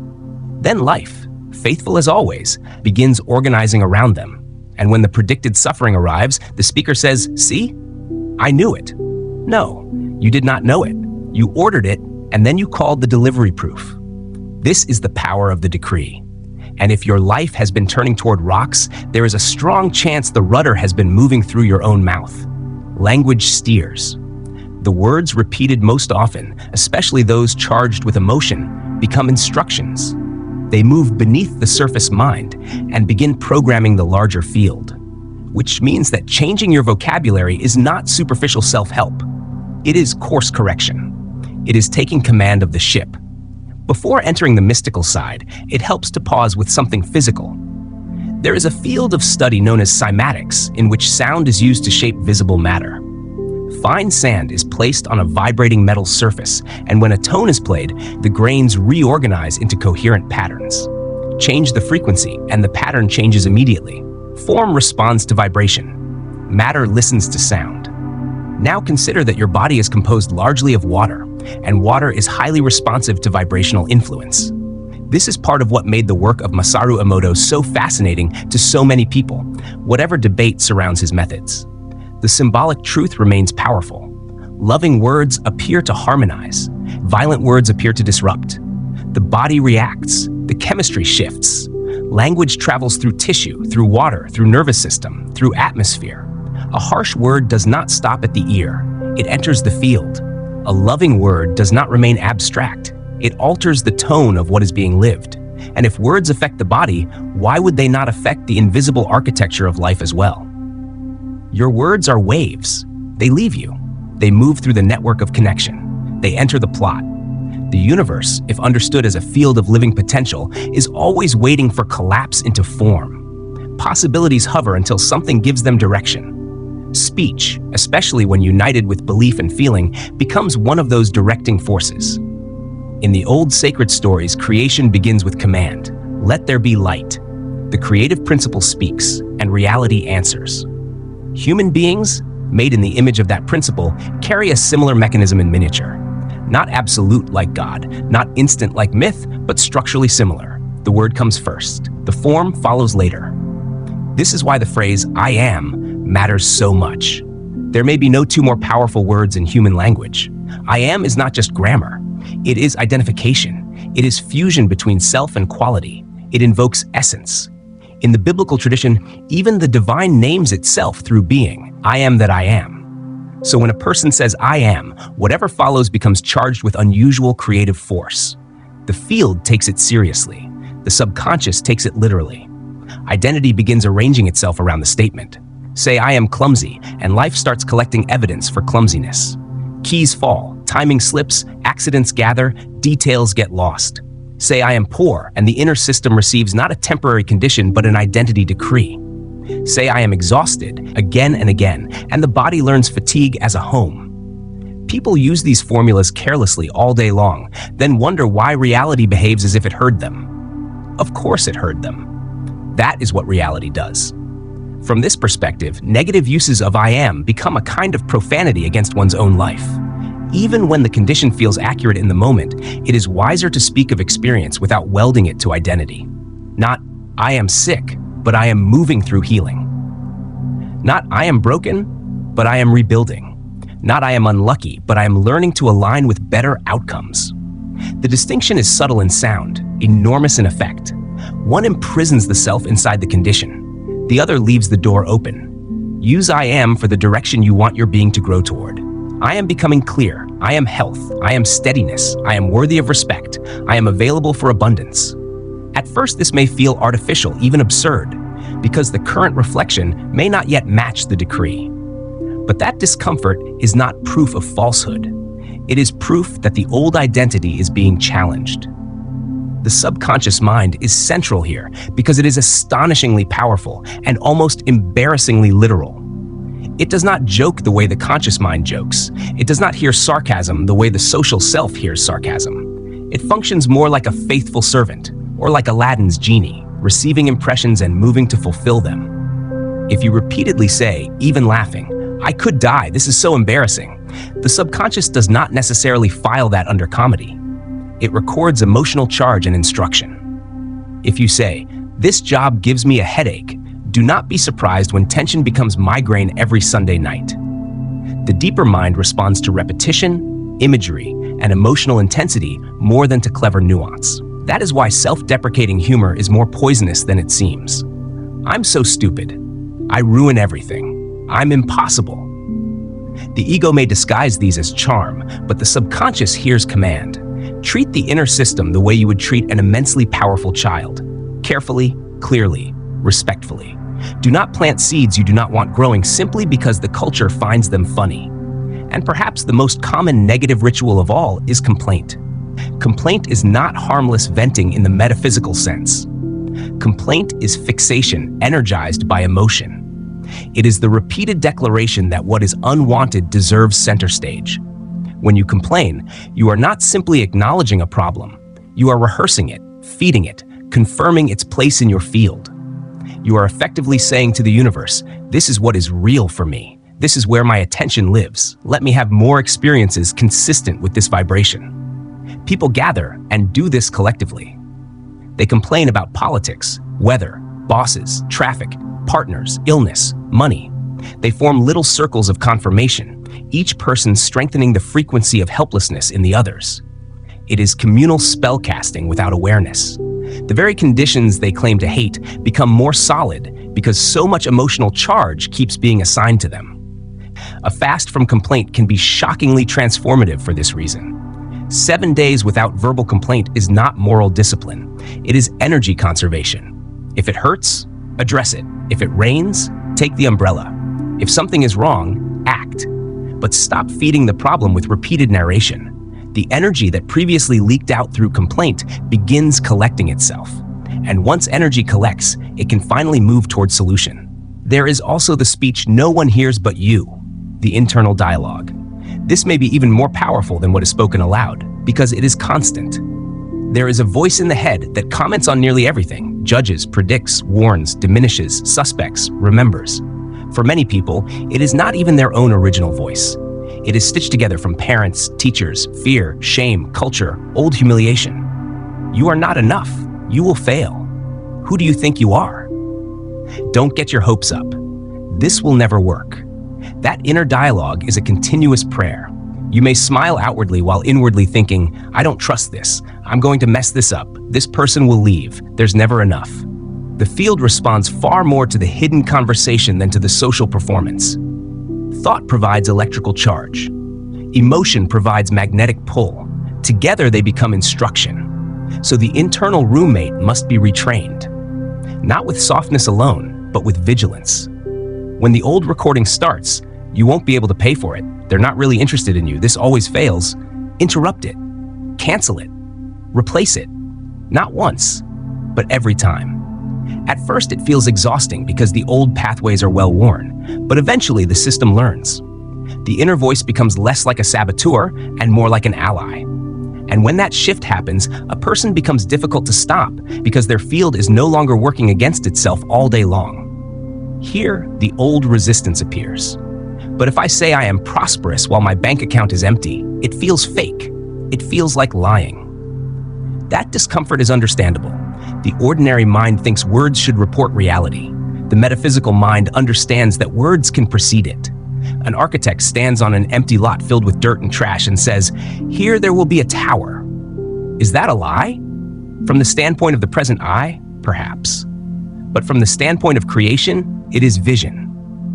And because the architect can hold the unseen structure long enough, the visible one eventually rises. Decree works the same way. It is not meant to be a weather report on the current condition. It is meant to be a forecast spoken from the future you are constructing. Neville Goddard called this the assumption, taking on the feeling of the wish fulfilled. Not pretending in a childish way, but entering the state of the one who already has. How does a loved person speak? Not with constant suspicion and jealousy. How does a prosperous person speak? Not with chronic anxiety over every small expense. How does a healed person speak? Not as someone endlessly introducing themselves through their wound. Language reveals state. So if you want the future self, begin borrowing its vocabulary now. At first, it feels like performance. Then it becomes habit. Eventually, it becomes identity. Some words, however, sabotage this process so consistently that they deserve removal altogether. Try is one of them. I'll try often carries an escape hatch built into it. It prepares failure before action begins. Better to say, I will do it, or I am doing it. Need is another. I need money. I need love. I need validation. Need vibrates lack. It reinforces absence. Exchange it for choice, gratitude, or clear creation. I choose abundance. I welcome love. Thank you for what is arriving. Hope and wish can also weaken the decree when used from uncertainty. They place power outside the self. I hope it works feels very different from I trust this is unfolding well, or I know the right outcome is forming. Even the small word but has strange destructive power. I love you, but I believe in myself, but it often erases what came before it. Replacing it with and can keep possibility open rather than canceling it. And then there are phrases like little by little when used carelessly, because they can program slowness into what might otherwise move faster. There is nothing wrong with patience, but there is a difference between patience and decreeing drag. Better to speak of steady progress, clear movement, aligned acceleration. Thankfully, there is a safety feature built into this dense dimension. time. If every sentence manifested instantly, no one would survive a day. A careless outburst would become catastrophe on the spot. I'm dying of hunger would become literal. I want the earth to swallow me up would become a disaster. Matter is mercifully slower than speech. Time creates a cushion between seed and harvest. That delay allows correction. So if a negative decree slips out, do not panic. Cancel it. Replace it. Dig up the seed before it roots. The real danger lies not in one passing statement, but in repetition. Water the same weed every day, and eventually it claims the garden. The long pattern matters more than the isolated moment. One salad does not transform a body. One positive affirmation does not erase a decade of self-cursing. It is consistency that changes structure. And so a conscious ritual of decree becomes useful. Speak in the present whenever possible.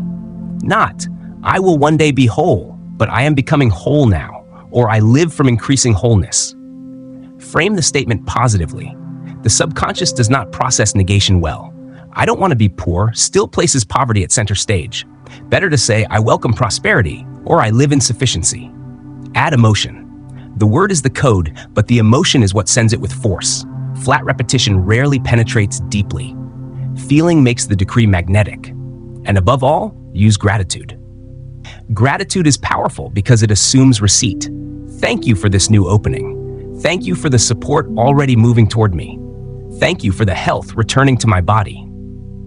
Gratitude signs the energetic contract before the form fully appears. This is not about becoming artificial or denying what hurts. It is about refusing to use the creative instrument of speech against yourself any longer. Words are not innocent. They are builders. They are architects. They are quiet commands, traveling ahead of visible life. And once you begin speaking with that awareness, reality starts sounding less like something that happens to you and more like something that has been listening all along. Chapter 6. The Collapse of Time. Quantum Leaps. Time may be the most convincing illusion ever built because almost everyone obeys it without question. Clocks hang on walls, calendars divide existence into obedient squares, and from childhood onward, the same sequence is repeated until it settles into the bones. First this, then that. Study first, reward later. Work now, live eventually. Save little by little, wait your turn, climb step by step. Perhaps, if fortune is kind and the body still cooperates, life will begin sometime near the end of it. It is a model so familiar that people mistake it for reality itself. And yet, life keeps producing strange exceptions. Someone launches a company in a season when others are still preparing. Someone recovers from an illness that was supposed to define the rest of their years. Someone meets the person who changes everything on a random Tuesday, and by the weekend the entire axis of the future has shifted. Someone wanders for years in fog, and then after one inner break, one decision, one moment of total clarity, moves farther in 6 months than they moved in the previous decade. What happened there? Not cheating. Not luck in the shallow sense, not violation of the laws of life, but movement under a higher law than the slow staircase most people have been trained to worship. This is the idea of the quantum leap. The old model says progress is linear, predictable, incremental. The deeper model says time is more elastic than that. It can stretch when consciousness is divided, and it can collapse when identity changes at the root. You do not always need 10 years to become the person you think you must someday become. Sometimes you need one complete internal shift, one genuine change in vibration, in self-concept, in emotional certainty, and the outer world begins bending itself with astonishing speed to match the new signal. Einstein, in his own way, cracked the door open for this when he showed that time is not absolute. Anyone can feel this directly without equations. 1 minute on a hot stove is not experienced as 1 minute in the arms of someone you love. An hour in anxiety does not feel like an hour in creative absorption. The observer alters the experience of time. Metaphysics pushes this intuition further and says, perhaps time is not only experienced differently, perhaps it is not fundamentally what we think it is. Imagine that all versions of your life already exist in some timeless field, like rooms in an infinite hotel. In one room, you are still trapped in fear. In another, you are healthy. In another, prosperous. In another, still repeating the old wound. In another, already free of it. What you call time may be nothing more than awareness moving through these coordinates, consciousness walking a corridor and entering one room after another. The slow method is to walk. The quantum method is to jump. This is why the word future can be misleading. The deeper possibility may already exist now, not as fantasy, but as a location of consciousness you have not yet stabilized in. Time, then, is not always a prison. Sometimes it is only the mind's way of narrating movement between states. Even physics offers a poetic mirror of this. In the behavior of electrons, there is something deeply suggestive. When an electron shifts from a lower energy state to a higher one, it does not creep through all the space in between. It does not slowly crawl the ladder rung by rung. It is here, and then it is there. The intermediate path is not traveled in the ordinary way. The state changes through a jump. Human life can behave like that. Society teaches sequences: intern, assistant, junior, manager, owner, apprentice, worker, expert, authority. Suffer first, enjoy later. But sometimes a person raises their inner energy so decisively that they stop occupying the old rung and begin living from another level altogether. The outer world then scrambles to catch up. The title changes after the identity has already changed. The role appears after the frequency has already stabilized. The energy required for such a leap is not mere adrenaline, not caffeine, not frantic effort. It is emotional intensity combined with certainty of identity. It is the ability to feel the reality of the new self so strongly that the old timeline begins to lose psychological authority. Once that happens, life often rearranges through what look like impossible coincidences. A door closes violently. Another opens overnight. A loss turns out to be the exact pressure needed to launch the new. What appears miraculous from the outside often feels, from within, like the lawful consequence of a state finally held without compromise. The main obstacle to all this is the logical mind. The logical mind is obsessed with the route. You want abundance, and immediately it begins calculating from your current resources.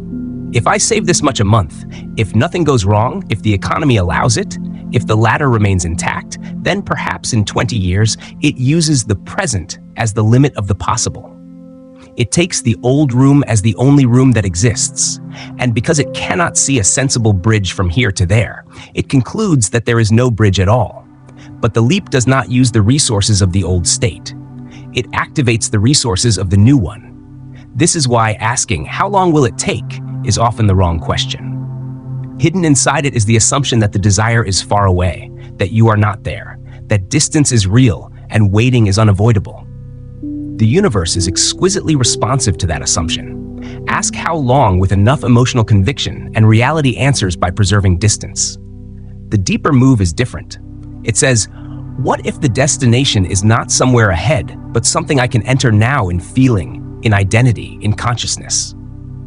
Neville Goddard built his entire approach around this principle and called it living in the end. He meant that the goal must stop being treated as a distant object observed from outside. Instead, you begin thinking from it, not about it. There is an enormous difference.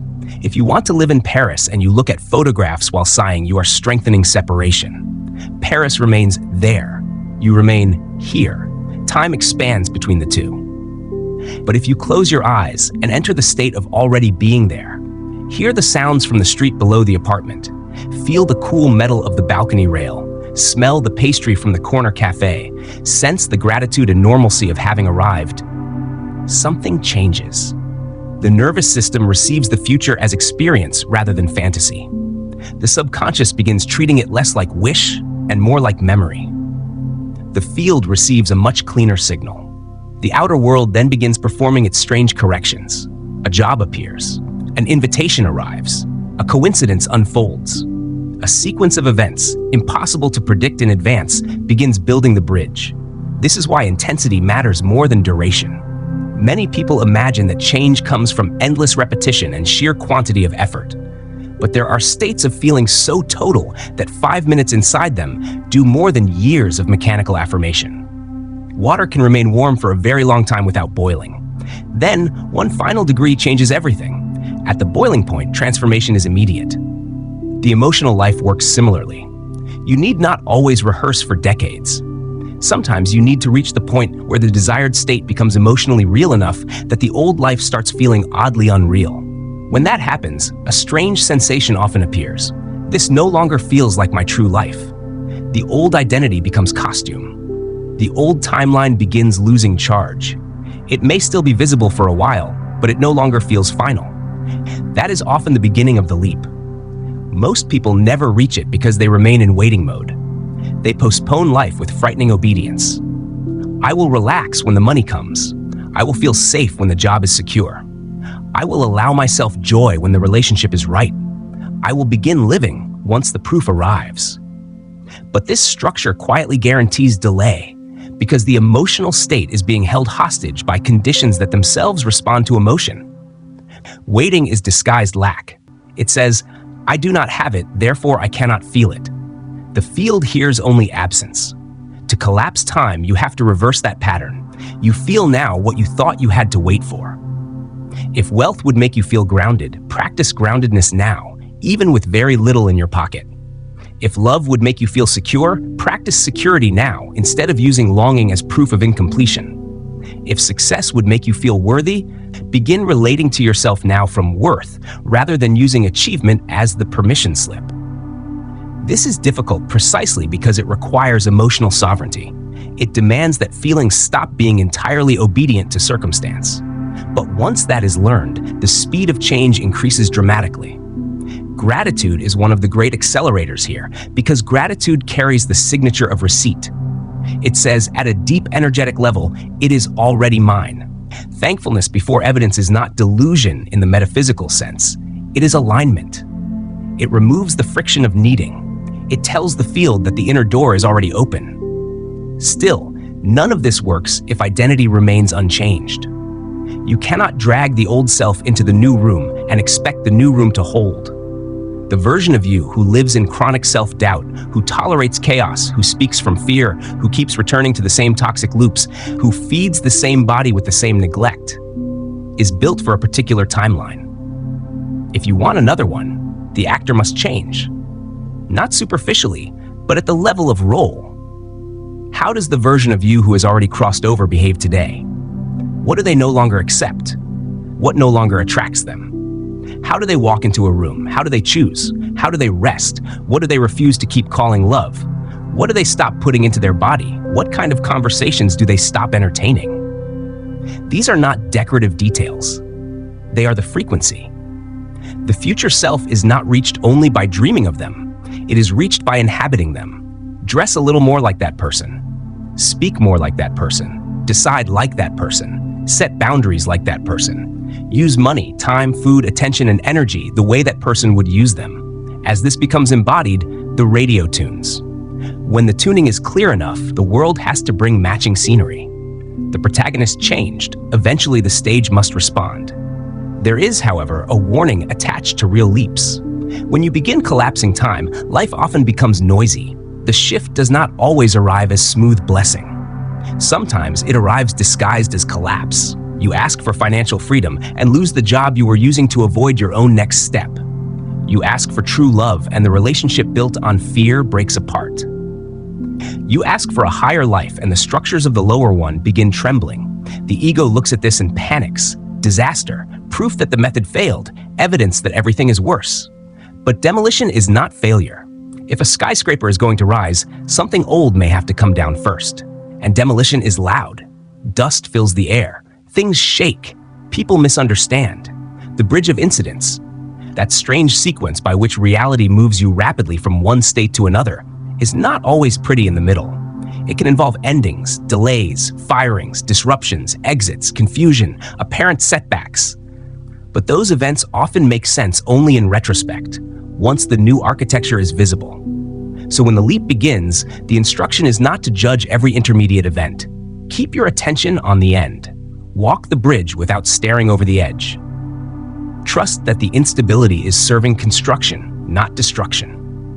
One of the most powerful ways to help the mind cooperate with this process is to create what might be called a memory of the future. The brain does not sharply separate memory from vivid imagination when enough emotion is involved. So sit quietly and travel inwardly 5 years ahead. See yourself already living the life that once felt distant. Health restored, love matured, work aligned, prosperity natural, peace established. Then turn back from that future point and remember the current moment as the beginning. Remember how it happened. Remember the fear you felt and the decision you made anyway. Remember the strange coincidence that seemed small then but changed everything later. Remember how fast it all moved once the inner shift occurred. Let the future self look back with affection on the present self. Feel the relief that the story already resolved well. This creates a map in the nervous system, a backward trail from fulfillment to now. Something deep relaxes under that image. You begin walking like someone who has already seen the ending and knows the hero survives. And this brings us to the paradox of impatient patience. If you truly want speed, you must stop living in frantic resistance to the pace of things. Act quickly, yes. Do not procrastinate. Take the call. Send the proposal. Enter the room. Say yes where yes is alive. Move. But once the seed is planted, stop digging it up every hour to check whether it has roots. Anxiety expands time. Confidence contracts it. The person staring at the clock suffers every minute. The person absorbed in life looks up and discovers that what once seemed distant is already here. To collapse time, you must stop worshiping time. Immerse yourself in becoming. Enjoy the sharpening. Live from the new identity as steadily as you can. Then one day, often when you are least dramatizing it, you look around and realize the room has changed. The old life is no longer the active one. What seemed years away arrived with a speed the former self would have called impossible. Not because time was conquered, because you stopped agreeing to its old terms. Chapter 7. The Guardian of the Threshold. Fear before success. There is a particular kind of fear that does not come when you are failing, but when you are getting close. It arrives at the edge of expansion, at the exact border where the old self begins losing territory. You do the inner work. You change the frequency. You clean the mirror. You recognize the signs. You speak differently. You begin to feel the future as real. For a brief moment, everything seems aligned, and then, almost with cruel precision, the system trembles. Panic enters. The body rebels. The mind turns savage. Something breaks at the worst possible moment. The interview is tomorrow, and suddenly you get sick. The meeting matters, and the car refuses to cooperate. The project is ready, and the file disappears. The opportunity opens, and a voice inside begins shouting that you are ridiculous, unqualified, exposed, one step away from humiliation. Many people reach this exact point and turn back. They mistake the violence of the resistance for a divine warning. They say this must be a sign, this path must not be for me, everything was flowing, and then suddenly it all became difficult. But the difficulty here is often misunderstood. It is not always a closed door. Very often it is the final door. This is the guardian of the threshold. Myths have always known this figure. The dragon before the treasure. Cerberus before the gate. The sword-bearing sentinel standing at the border between the familiar world and the initiatory one. The guardian is not placed there mainly to destroy you. The guardian asks a question. Do you really want what you say you want? Not in fantasy, not in theory, not on vision boards, but enough to cross trembling, enough to move while the old identity screams, enough to continue when your nerves begin making bargains with mediocrity. Because if you turn back now, you do not only lose an opportunity, you confirm smallness. And if you cross now, even shaking, even uncertain, even with the pulse racing and the mouth dry, something irreversible begins. You are no longer merely the person who desired the next life. You become the one who entered it. Part of this resistance is biological. The body is not designed primarily for fulfillment. It is designed for survival. And survival, to the primitive nervous system, has always meant something simple. Remain inside what is known. The known may be miserable, but it is familiar, and the ancient brain often prefers familiar misery to unfamiliar possibility. In prehistoric terms, the unknown could easily mean death, so even positive change can register as danger. There is a reason for this. The organism is built around homeostasis, the tendency to maintain internal balance. A thermostat does not care whether the room is boring. It cares whether the room remains within the programmed range. Human life develops similar inner settings. Financially, emotionally, relationally, even spiritually, many people carry a thermostat. If the system is calibrated to just getting by, then sudden abundance can feel unsafe. If it is calibrated to struggle, ease can feel suspicious. If it is calibrated to disappointment, joy can trigger fear. So when life starts rising above the old set point, the system often attempts to restore the old climate. You finally earn more money, and then you waste it, lose it, break something expensive, invite chaos back in.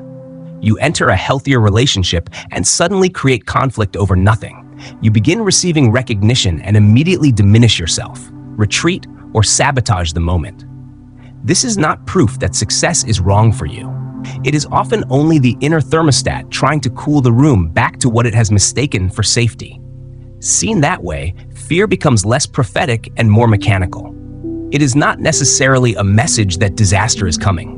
Very often, it is your old calibration protesting the rise in temperature. Bob Proctor described this in a useful way through what he called the terror barrier. First, there is bondage, the comfort zone. Comfortable, perhaps, but deadening, repetitive, too small. Then a new idea arrives. At first, it feels exciting because it is still only possibility. Then the idea begins sinking deeper. It starts challenging the subconscious pattern. This is where conflict begins. The new vision and the old programming collide. The result is not peace, but chaos. Anxiety rises, doubt screams, the body tightens, the mind looks for exits. This is the terror barrier. And here the path splits. Most people hit that wall in reverse. They return to the old life because the old life immediately feels calmer. The fear drops, the tension eases, but something else quietly withers. The soul knows it stepped away from the door. A smaller number move forward anyway. Not because they are fearless, but because they understand the terror for what it is. Friction between identities. They cross, and once they cross, the new idea slowly becomes the new normal. What once felt impossible becomes ordinary. What once triggered panic becomes home. This is why terror is often a strangely encouraging sign. It means the old world is losing its hold. It means the engine is under stress because the altitude is changing. Just as an aircraft shakes violently near the sound barrier, the self often shakes before entering a higher speed of life. If the pilot panics and pulls back, the breakthrough never comes. If the pilot stays with it, a strange new stillness appears on the other side.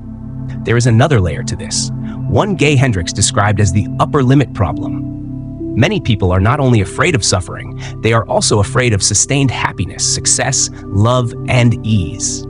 They have an internal ceiling for how much goodness they believe they can safely hold. Once life begins rising above that invisible ceiling, they unconsciously create trouble to bring themselves back down. Everything goes well for a while, and suddenly they start an unnecessary fight. Their health improves, and they binge on what harms them. Their work expands, and they become irrationally careless. Their love deepens, and they begin suspecting betrayal where there is none. The ego often prefers self-sabotage to the vulnerability of sustained blessing.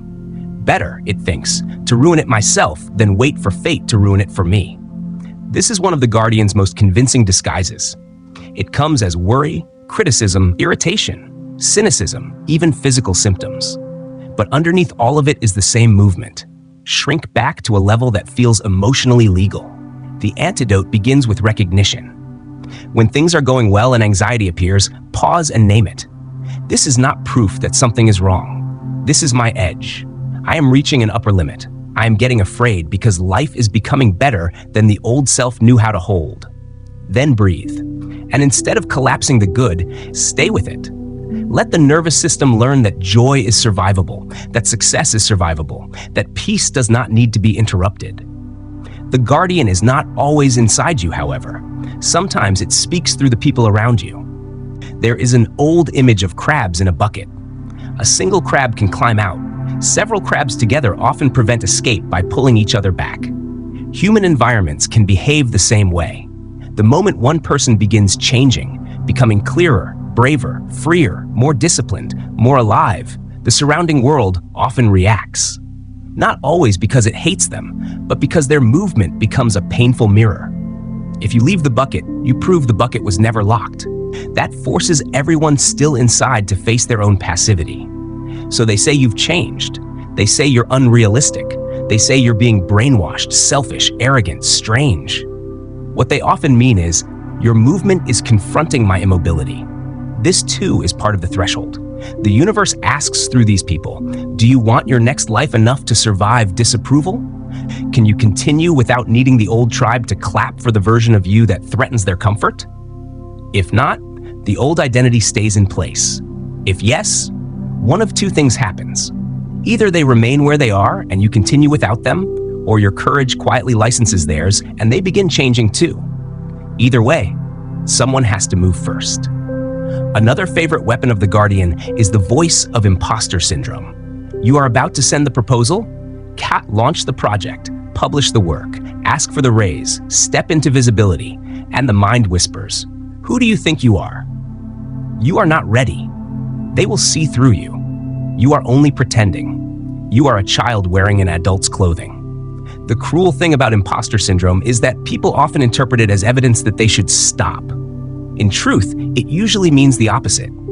It appears most fiercely when you are moving beyond what you have already mastered. If you felt perfectly comfortable, there is a good chance the act would be too small for your next level. Growth feels unfamiliar. Expansion destabilizes.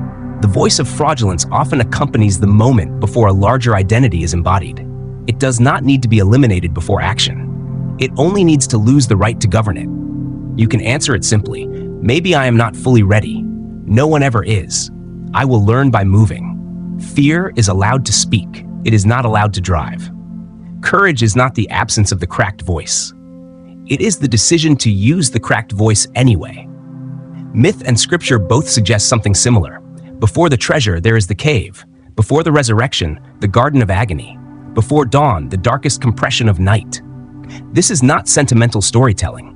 It reflects a recurring structure in transformation. Just before breakthrough, life often appears to worsen. Not because the process is failing, but because what is no longer aligned is being squeezed out of the system. The final purge rarely looks elegant. This is why many people abandon the path when they are closest. Their life becomes chaotic, and they assume they were wrong. But chaos often precedes order. Fever can precede healing. The washing machine turns violently, not because the clothes are being ruined, but because they are being cleaned. The birth canal is not gentle, yet new life passes through it. When the pressure becomes intense, one possible interpretation is, everything is collapsing. Another is, something is being born. Reframing matters here, even physiologically. Fear, anxiety, and excitement are remarkably similar in the body. The heart races, the hands sweat, the stomach tightens, adrenaline rises. The chemistry overlaps more than people realize. Often the main difference is the label placed on the sensation. If the label is danger, the energy becomes constriction. If the label is readiness, challenge, exhilaration, the same energy becomes propulsion. This is why it can help in critical moments to deliberately rename the experience. Not, "I am terrified," but "I am charged, I am activated, I am excited." This energy is fuel. The body may still shake, but once the mind stops calling the sensation doom, the current begins working for you instead of against you. In that sense, the Guardian is not only an enemy, it may be an ally in disguise. Its function is to test the seriousness of your desire. You say you want more. The Guardian asks what you are willing to endure for it. You say you want the new life. The Guardian presses uncertainty against your chest and asks whether your vision survives contact with discomfort. If you run, the answer is given. If you step forward, the answer is also given. And the strange truth is this: once crossed, the Guardian often dissolves. The dragon becomes smoke. The monster was terrifying mainly because you kept feeding it anticipatory power. On the other side of action, many people look back and realize the fear was real as sensation, but false as prophecy. It had volume, not authority. That is why immediate action is so effective. There is often a tiny opening, a few seconds, between the impulse to move and the mind's full counterattack. Once the Guardian begins narrating, paralysis thickens. So when the moment comes, move quickly. Count down if necessary. 3, 2, 1. Send the email. Step on the stage. Say hello. Hit publish. Make the call. Enter the room. Fear lives most comfortably in anticipation. Action changes the chemistry. Once the body is engaged, once the movement has begun, fear loses much of its theater. In the locker room, the battle seems enormous. In the battle itself, concentration often replaces panic. On the shore, the water looks dangerous. Once you are swimming, the argument becomes irrelevant.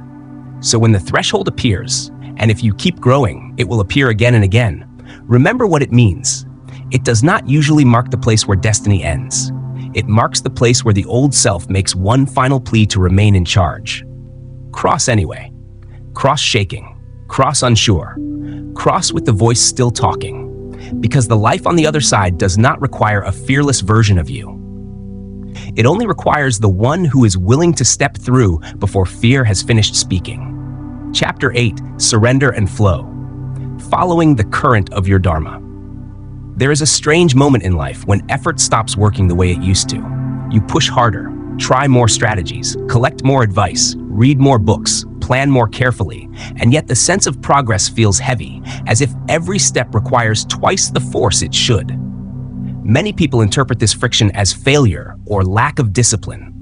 But sometimes the resistance is not telling you to push harder. Sometimes it is pointing to something else entirely. It is telling you that you may be swimming against the river.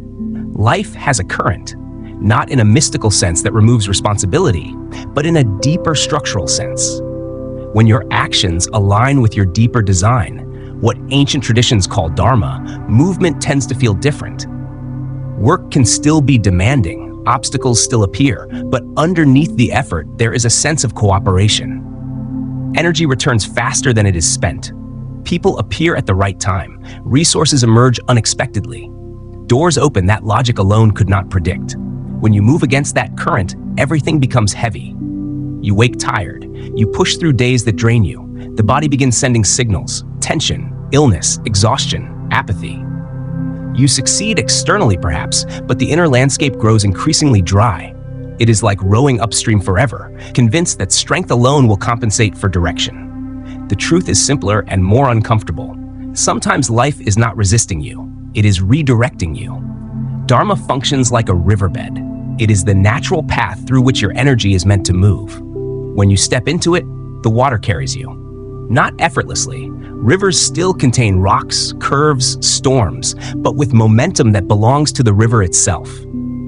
When you step outside of it out of fear, obligation, social pressure, or the belief that safety lies elsewhere, you begin fighting the flow. And the body knows. The soul knows. The system begins pushing back.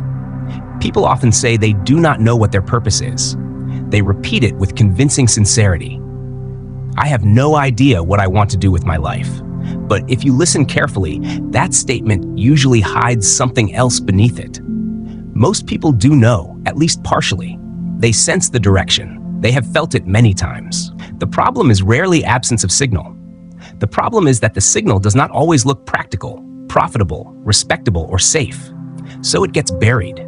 A child who loved painting is told to choose something serious. A person who feels called to teach is told there is no money in it. Someone who feels alive, creating, writing, building, healing, inventing, questioning, guiding, is warned that stability lies somewhere else. Eventually, the voice becomes quiet. Not because it disappeared, because it was ignored long enough to become inconvenient to hear. But there is a simple indicator that rarely lies: enthusiasm. The word itself carries a fascinating origin. It comes from the Greek entheos, meaning God within. To be enthusiastic originally meant to be filled with divine energy, to be moved from within by something alive and authentic. Enthusiasm is not childish excitement or temporary hype.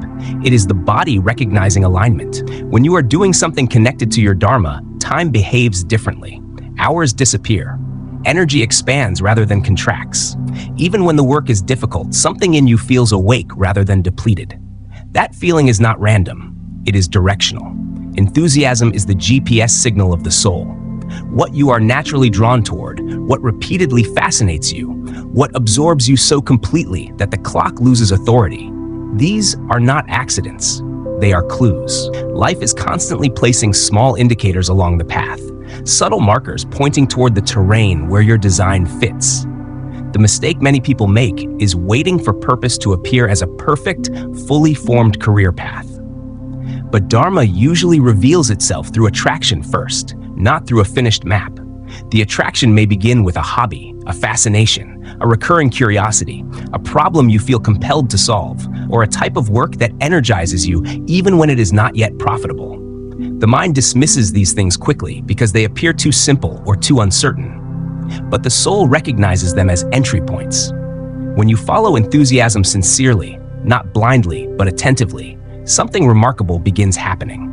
Life responds. Conversations appear that support the direction. Skills develop more naturally. Unexpected opportunities begin forming around the movement. What once seemed impractical slowly begins building its own structure. It is as if the universe had already prepared part of the road, waiting for you to step onto it. Of course, this does not mean every moment will feel easy. Rivers still contain rapids. Commitment still requires discipline, but the difference is in the quality of the struggle. Fighting your dharma exhausts you without nourishing anything deeper.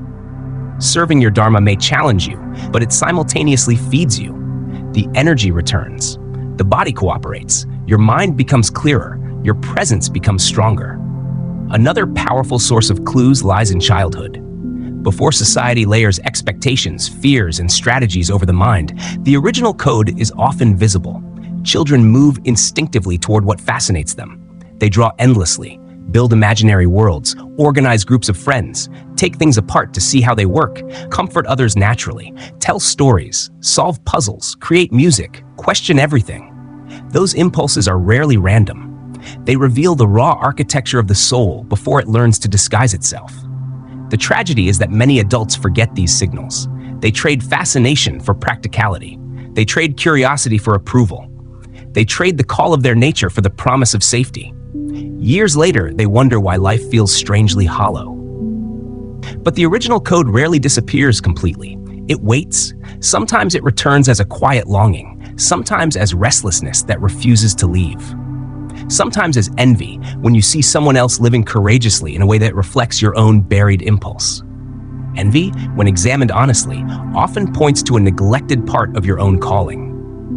The task is not to abandon responsibility or make reckless decisions overnight. Dharma does not demand chaos. It asks for honesty. It asks you to listen again to what has always tried to speak through you, to pay attention to the activities that light something inside rather than draining it, to notice where your curiosity returns again and again, even after you try to suppress it, and then slowly to begin moving in that direction. Even small steps matter. A conversation, a course, a side project, an hour a day devoted to the work that calls you. Each step signals to life that you are listening. And when you listen long enough, the river becomes easier to recognize, because the current was never absent. It was only waiting for you to stop swimming against it. Chapter 9, Tuning into the Station, Intuition. Albert Einstein once said that the intuitive mind is a sacred gift and the rational mind a faithful servant. Yet modern society has done something backwards and strangely tragic. It has placed the servant on the throne and left the gift waiting outside the door. We have been trained to trust what can be measured, argued, justified, defended, and explained step by step, while the quieter intelligence inside us, the one that arrives without noise, without proof, without a speech, has been treated as unreliable, childish, unscientific, even embarrassing. And yet, there is a kind of knowing that appears before thought. Imagine yourself in a dense forest at dusk, the path almost gone, the trees closing in, no map, no signal, no familiar landmark anywhere. The rational mind, which is so proud of itself in ordinary conditions, becomes almost comical in such a moment. It starts shouting possibilities, contradicting itself, generating panic instead of direction. Go left, no, climb, no, run, no, stay still. It only knows how to rearrange old data, and old data is useless when the terrain is truly new. Then, beneath that noise, something else appears. Not a sentence, not a conclusion you can justify in a meeting. A tug, a pull, a silent certainty that moves through the body more than through language. It says this way, or not that person, or wait, or go now. Logic protests immediately because the path looks narrow, strange, unproven. But if you follow that deeper signal, often you discover later that it knew what the mind could not possibly have calculated. That is intuition.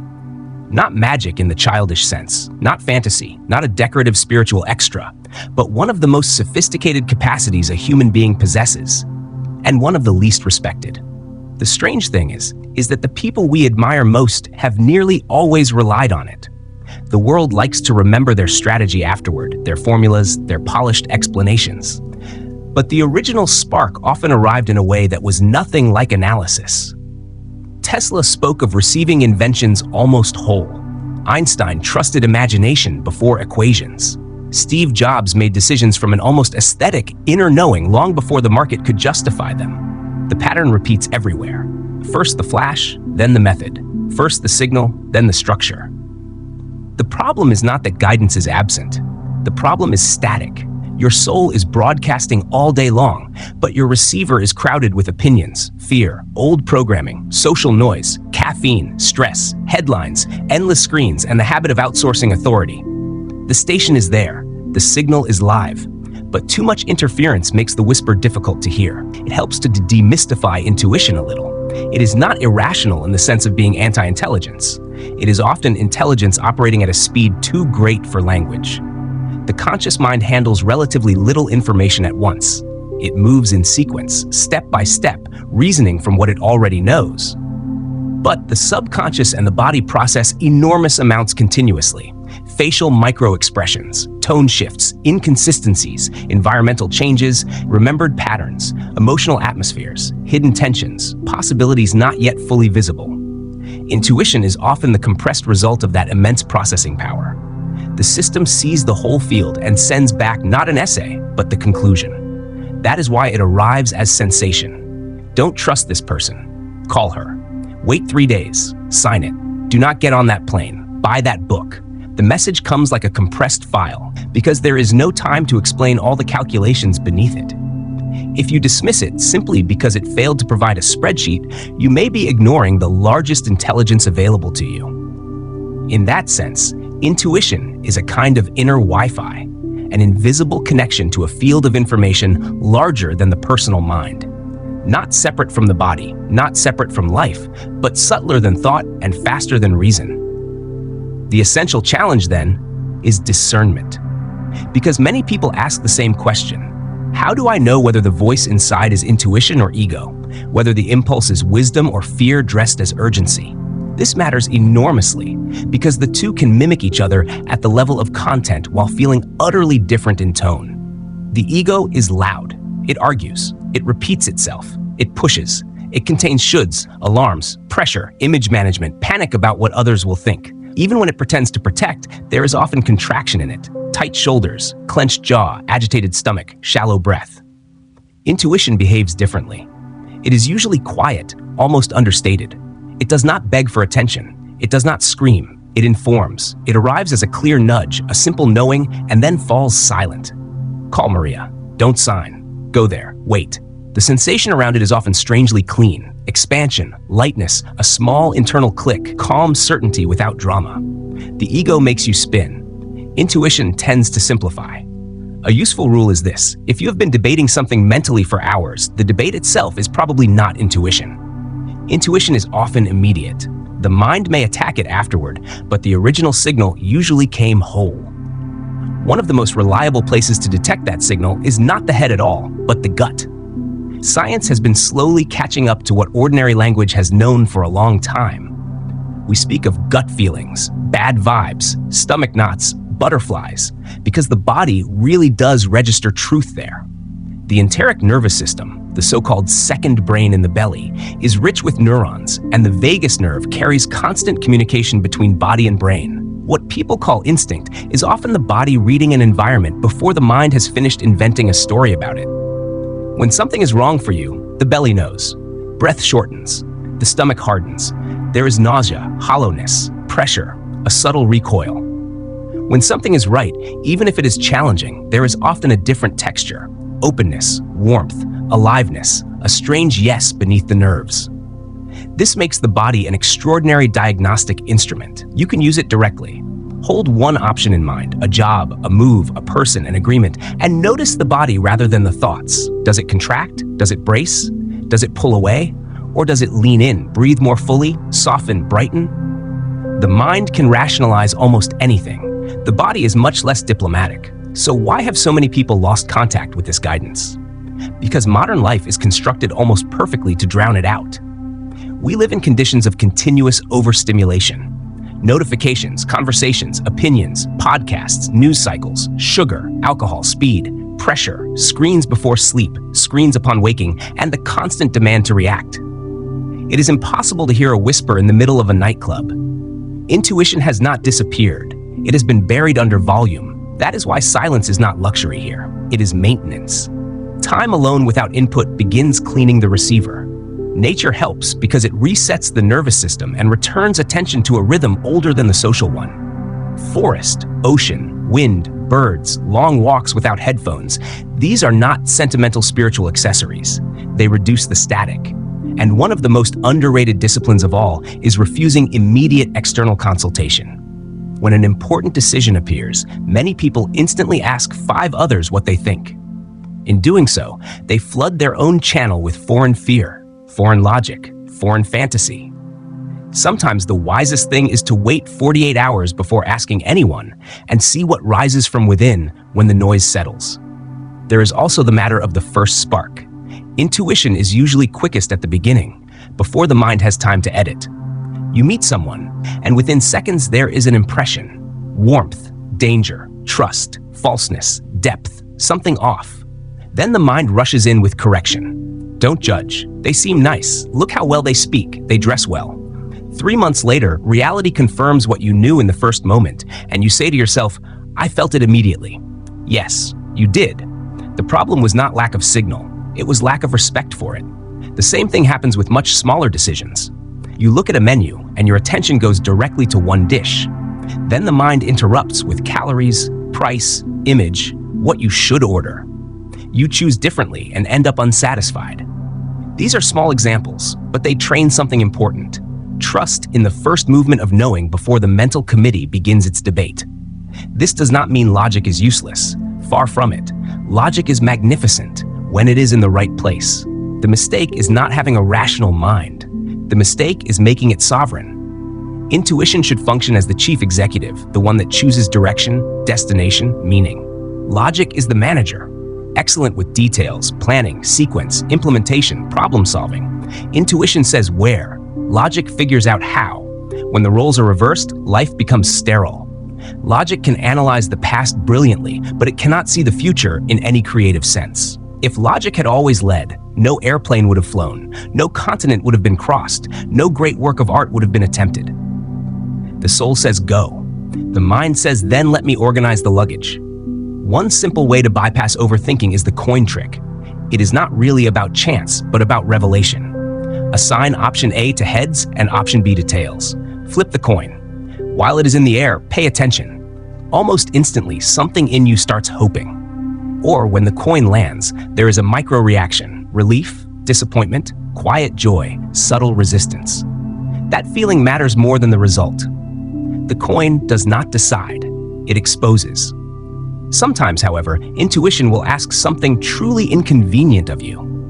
It may instruct you to leave the highway now, to call a person after years of silence, to walk into a certain bookstore, not to sign a document everyone else says is perfect, to go somewhere that makes no obvious sense, to cancel something you have every reason to attend. This is where trust becomes costly. Because following intuition often means being willing to look irrational to people who worship explanation. And yet, again and again, life proves the wisdom of such obedience. The highway exit avoids the accident you never see. The phone call arrives at the exact moment someone needed it. The unsigned contract hides terms that would have trapped you. The book contains a sentence that changes the next 5 years. Logic demands the full map before movement. Intuition often gives only the next exact instruction. This raises another important distinction, the difference between genuine danger intuition and ordinary fear. People often confuse phobia, anxiety, and imagination with spiritual warning. The difference is usually in texture. Fear is noisy. It creates movies. It multiplies scenarios, catastrophes, speeches, dramatic futures. It is restless, repetitive, and mental. True danger intuition is often much cleaner. There may be no dramatic story at all, only an immovable wall inside, a quiet but absolute no. It can feel cold, direct, almost factual. Not panic, certainty. If you are endlessly arguing with yourself about whether something is dangerous, it is often fear. When the signal is real, it frequently arrives with a simplicity that does not need debate. Dreams offer another channel because sleep loosens the rational grip. During the day, the ego stays at the wheel, narrating, judging, managing image, defending position. In dreams, that grip weakens. This is why so many solutions, songs, inventions, and insights arrive from sleep. The psyche keeps working after conscious effort has failed. You can use this deliberately. Before bed, while the mind is soft and half-dissolved, place a clear request. Show me the answer to this problem. Help me understand whether this path is right. Give me the next step. Then sleep. In the morning, remain still for a few moments before the day floods in. Sometimes the answer is waiting there, delicate and complete.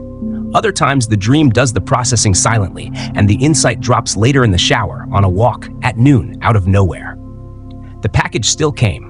Another doorway into intuition lies in the heart. Research from the HeartMath Institute and related fields has long suggested that the heart is not simply a mechanical pump, but part of a far more subtle information system, with an electromagnetic field vastly stronger than the brain's, and responses that sometimes seem to precede conscious recognition. Whether one reads all of that scientifically or symbolically, the practical truth is ancient. The heart knows in a way the head cannot imitate. To access that knowing, the shift is physical as much as spiritual. Bring attention out of the forehead and into the chest. Place a hand there. Breathe more slowly. Imagine the breath entering and leaving through the heart center, then ask the question. The heart does not usually answer with argument. It answers with tone. Its guidance is soft, inclusive, and strangely wise. It never attacks. It does not rush. It does not humiliate. It does not gossip. It is the voice of the inner master. And this, ultimately, is what tuning into the station means. It does not mean becoming irrational. It means restoring the lost hierarchy. Let the soul choose direction. Let the body register truth. Let the heart clarify tone. Let the subconscious deliver its compressed knowing. Then let the rational mind, noble in its proper role, help you carry that knowing into form. The world teaches you to trust only what is loud, obvious, and socially approved. Intuition asks something different. It asks whether you are willing to trust the quiet thing that arrives before proof. And if you do, life gradually becomes less like a maze and more like a guided path. Not because uncertainty disappears, but because you are no longer walking through it deaf. Chapter 10. The Soul's Purpose. Your Hidden Mission. Mark Twain once said that the two most important days in your life are the day you are born and the day you discover why. Aristotle offered the same truth from another angle when he said that where your talents and the needs of the world cross, there lies your vocation. Between those two insights stands one of the deepest illnesses of the modern age. Not poverty alone, not stress alone, not even the visible crises that dominate headlines, but something quieter and far more corrosive, the crisis of meaning. You can see it everywhere once you know how to look. People with stable income, healthy bodies, respectable families, impressive titles, admired lives from the outside. And yet, when the room falls silent, something in them remains unlit. They wake with a heaviness that no achievement has cured. They move through the day with a hidden question lodged behind the ribs. Is this all? Work, pay, distract, consume, repeat. Is that really why I came here? The emptiness that lives inside that question is not solved by more money, more pleasure, more recognition, or more comfort. It is the ache of misalignment. It is the soul protesting unemployment. Because you were not sent here as spare matter. You are not an accidental byproduct of chemistry with no deeper function than endurance. You are intention. Look at the human body for a moment. It contains trillions of cells, yet each kind of cell carries a role. A cell in the eye does not try to become a liver. A heart cell does not envy the function of bone. Each belongs to a larger intelligence and participates through its own design. If a cell begins growing without purpose or without harmony with the whole, it creates disorder. Life itself depends on each part serving according to its nature. You are like that within the larger body of humanity, or if you prefer, within the body of God. You are not here merely to occupy space. You are a specific note in a vast composition, a function, a quality, a contribution, a way in which life intends to express itself that cannot be duplicated exactly through anyone else. This is why disconnection from purpose feels so painful. When you are living too far from your true design, the symptoms do not always announce themselves nobly. They often come disguised as depression, chronic anxiety, apathy, irritability, numbness, restlessness, the feeling of dragging yourself through days that no longer belong to you. These states can have many causes, of course, but one of their deeper roots is often this: You are out of place in the orchestra. The instrument exists, but it is not being played as it was made to be played. This is where the old Eastern idea of dharma becomes so important. Most people have been conditioned to think first in terms of survival. How do I make money? How do I stay safe? How do I secure my position? But survival alone cannot satisfy a soul. A person can survive magnificently and still feel inwardly vacant. The next stage is not merely asking how to survive better, but how to serve more truthfully. Because real abundance opens in a different way when your individual life plugs into something larger than individual maintenance.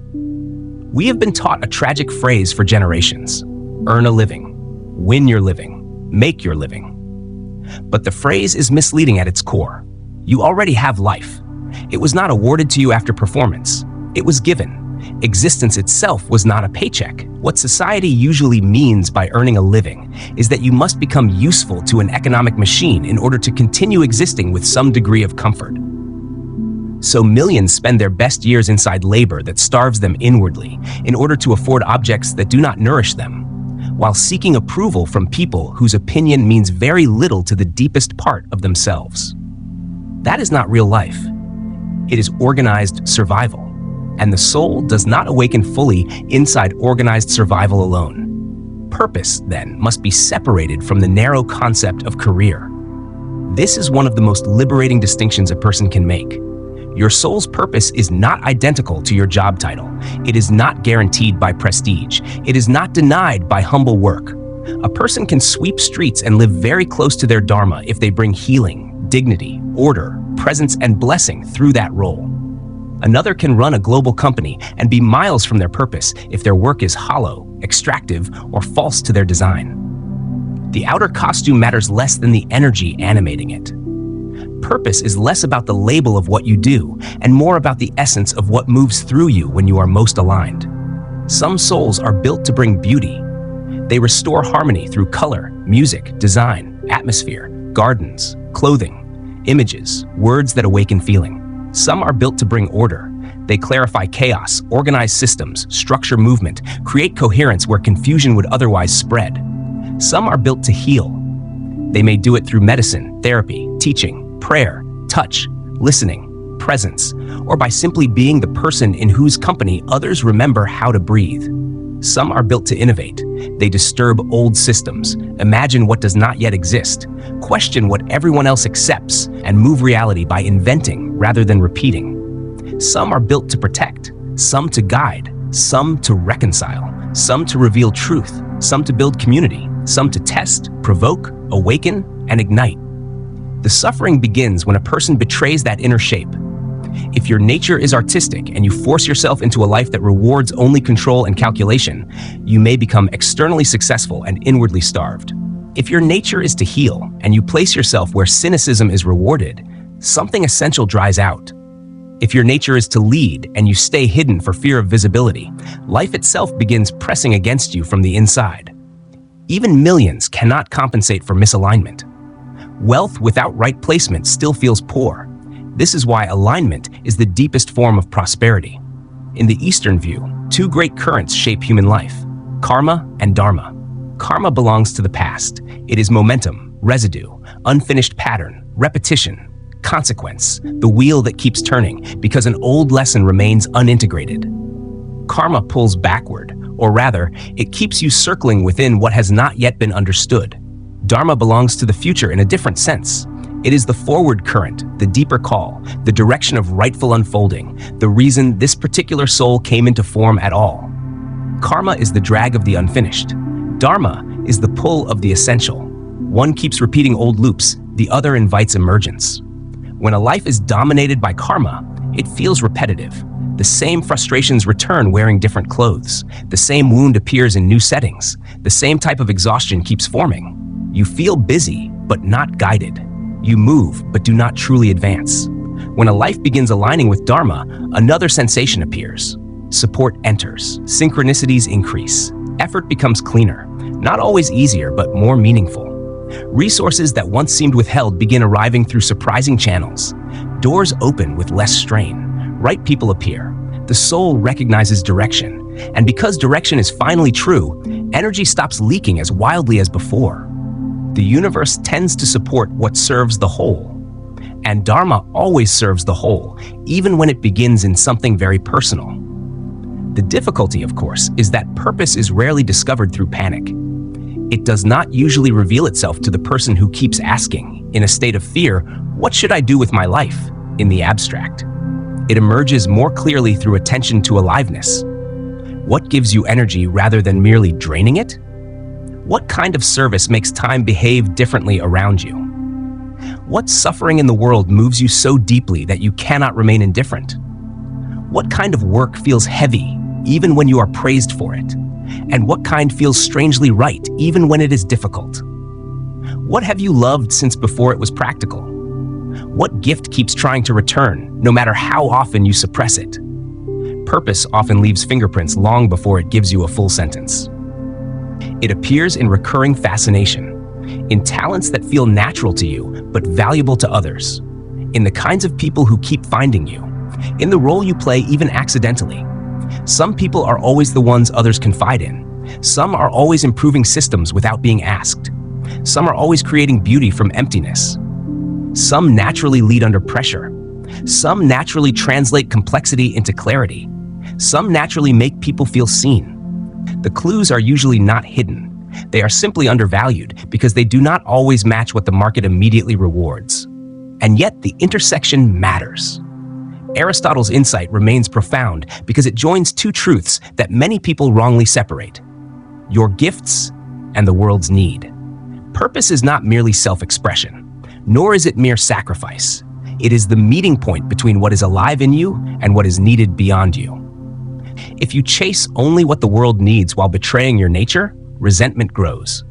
If you chase only self-expression without offering anything real, the work stays shallow. Dharma joins the two. The flower does not apologize for blooming in its own form, but neither does it bloom only for itself. It gives fragrance to the air around it.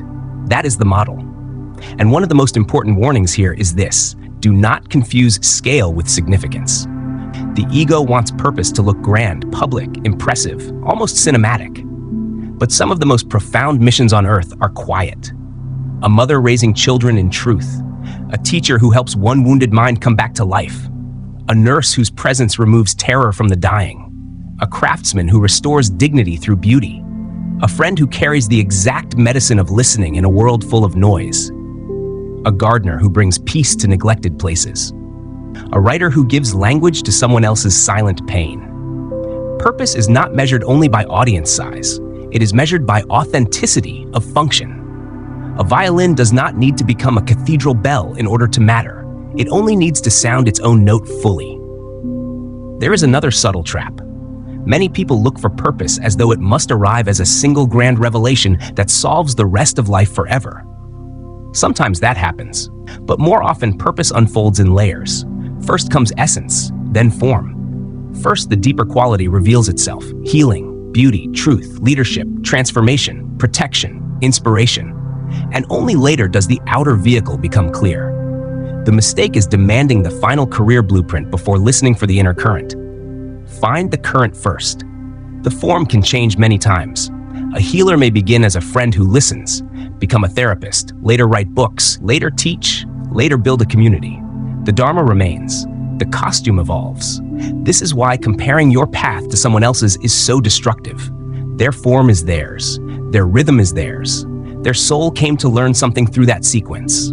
Yours did not. The point is not to imitate another life attractively. The point is to recognize the signature life keeps asking you to embody. And there is one more paradox. When you stop asking only what you can get from life and begin asking what life is trying to express through you, a different kind of abundance begins to move. This does not mean instant ease or the end of discipline, but it does mean that support becomes more organic. The current carries you better when you stop swimming sideways to your own design. You do not become rich only because you want comfort. You become powerful when your work transmits something real. You do not become fulfilled only because you collected enough pleasures. You become fulfilled when your existence is participating in something larger than self-maintenance. That is why service is not the opposite of abundance. It is often the doorway to it. Because when the small current of personal effort joins the larger current of meaningful contribution, energy multiplies. So how do you begin? Not by panicking over a label. Begin by asking quieter, sharper questions. What am I naturally built to bring? What quality moves through me most truthfully? Where do my gifts meet someone else's genuine need? What kind of work makes me feel more alive after doing it, not less? What keeps calling me even after I have tried to ignore it? What suffering am I specifically equipped to reduce? And what part of me already knows the answer, but is waiting for permission to speak? Because the truth is, purpose is rarely absent. More often, it is buried beneath fear, conditioning, practicality, comparison, and the exhausting demand to be acceptable. Remove enough of that noise, and the mission begins revealing itself. Not all at once, perhaps, but clearly enough for the next faithful step. And once that step is taken, Dharma does what it has always done. It starts pulling. Remember what we discovered earlier in Chapter 8, the art of surrender and flow. Dharma is not a rigid command. It is more like the natural channel through which the river of your life moves. When you walk in the direction of that current, movement begins to feel strangely supported. Opportunities appear with less forcing. Resources gather around the path, and the work that once felt heavy begins carrying its own energy. Something inside you wakes up and says, yes, this is where my strength belongs. But when you move against that current, perhaps out of fear, out of the need to impress others, or because family expectations pushed you somewhere else, life slowly becomes friction. Everything demands more effort than it should. The body grows tired. The mind grows restless. Illness, exhaustion, and frustration begin appearing like warning lights on a dashboard. They are not punishments. They are signals quietly saying, you are moving in the wrong direction. Many people insist that discovering their purpose is difficult. They say they simply do not know what they want to do with their life. But if you listen carefully, that confusion often hides something else. The truth is usually closer than they admit. Somewhere inside, they have felt the direction many times already. The problem is not ignorance. The problem is fear. The path they sense may look uncertain, impractical, or not immediately profitable, so they bury it under safer choices. Dharma does not always appear logical, but it almost always appears enthusiastic.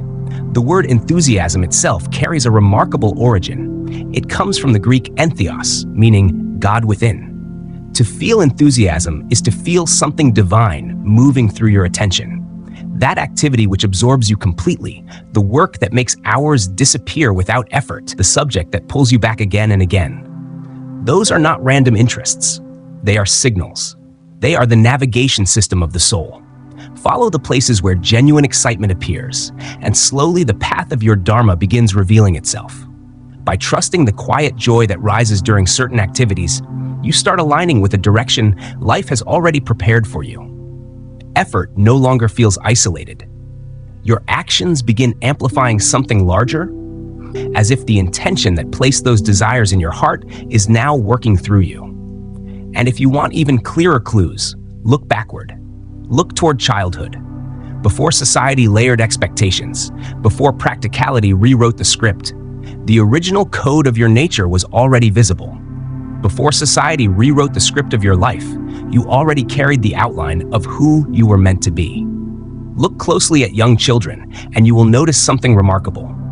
Their nature appears openly, without disguise. One child spends hours building towers with blocks, experimenting with balance and structure. The architect, the builder. Another gently cares for dolls, bandaging imaginary wounds and comforting invisible patients, the healer. Another instinctively gathers the other children and organizes games, the natural leader, the director. Some children draw endlessly, sing to themselves, or invent stories without being asked, the creators. Others dismantle toys piece by piece, curious about what hides inside, the engineers, the researchers. Their actions are not random play. They are early expressions of the original code. Ask yourself a simple question. What held your attention when you were 5 or 6 years old? What could you do for hours without anyone forcing you? What did you dream of becoming before someone older told you it was unrealistic, impractical, or that it would never make money? Hidden in those memories lies a trace of your design. That seed never disappeared. It may be buried now beneath layers of responsibility, schedules, bills, and expectations, but it remains alive. Your task is not to invent an entirely new identity. Your task is to remember, to dig gently into the past and recover the essence that was there from the beginning. The form may change with time. Perhaps the child who dreamed of becoming an astronaut never travels to space, but the essence behind that dream was exploration, the hunger for the unknown. That same essence can live in a scientist, an explorer, an innovator, a traveler, someone who expands the horizon of human understanding. The costume evolves. The core impulse remains the same. When you reconnect with the interests that once animated you, something powerful happens.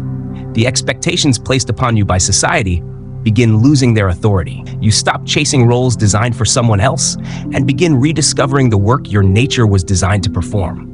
What once felt heavy starts to feel natural again. But childhood talent is not the only clue. Sometimes the most profound indication of your mission lies inside your wounds. In Greek mythology, there was a figure named Chiron, known as the wounded healer. Chiron carried a wound that would never fully close. Yet in the process of searching for relief, he discovered knowledge and medicine that allowed him to heal others. His suffering became the source of his wisdom. Life often works in a similar way. Look at the deepest pain you have experienced. Loneliness, illness, rejection, poverty, addiction, betrayal, loss. The experiences that once felt like pure misfortune often become the training ground of compassion. A person who has climbed out of alcoholism can guide another alcoholic with a depth no textbook can replicate. Someone who has survived depression understands the darkness from the inside. A person who rebuilt life after bankruptcy carries knowledge no classroom could provide. Your suffering becomes a strange kind of education, an education paid not with tuition, but with experience. Very often, your mission is simply to help the people who are standing where you once stood. You extend your hand to the version of yourself that existed years earlier. In doing so, the circle closes. Pain stops being meaningless. The wound transforms into a source of guidance.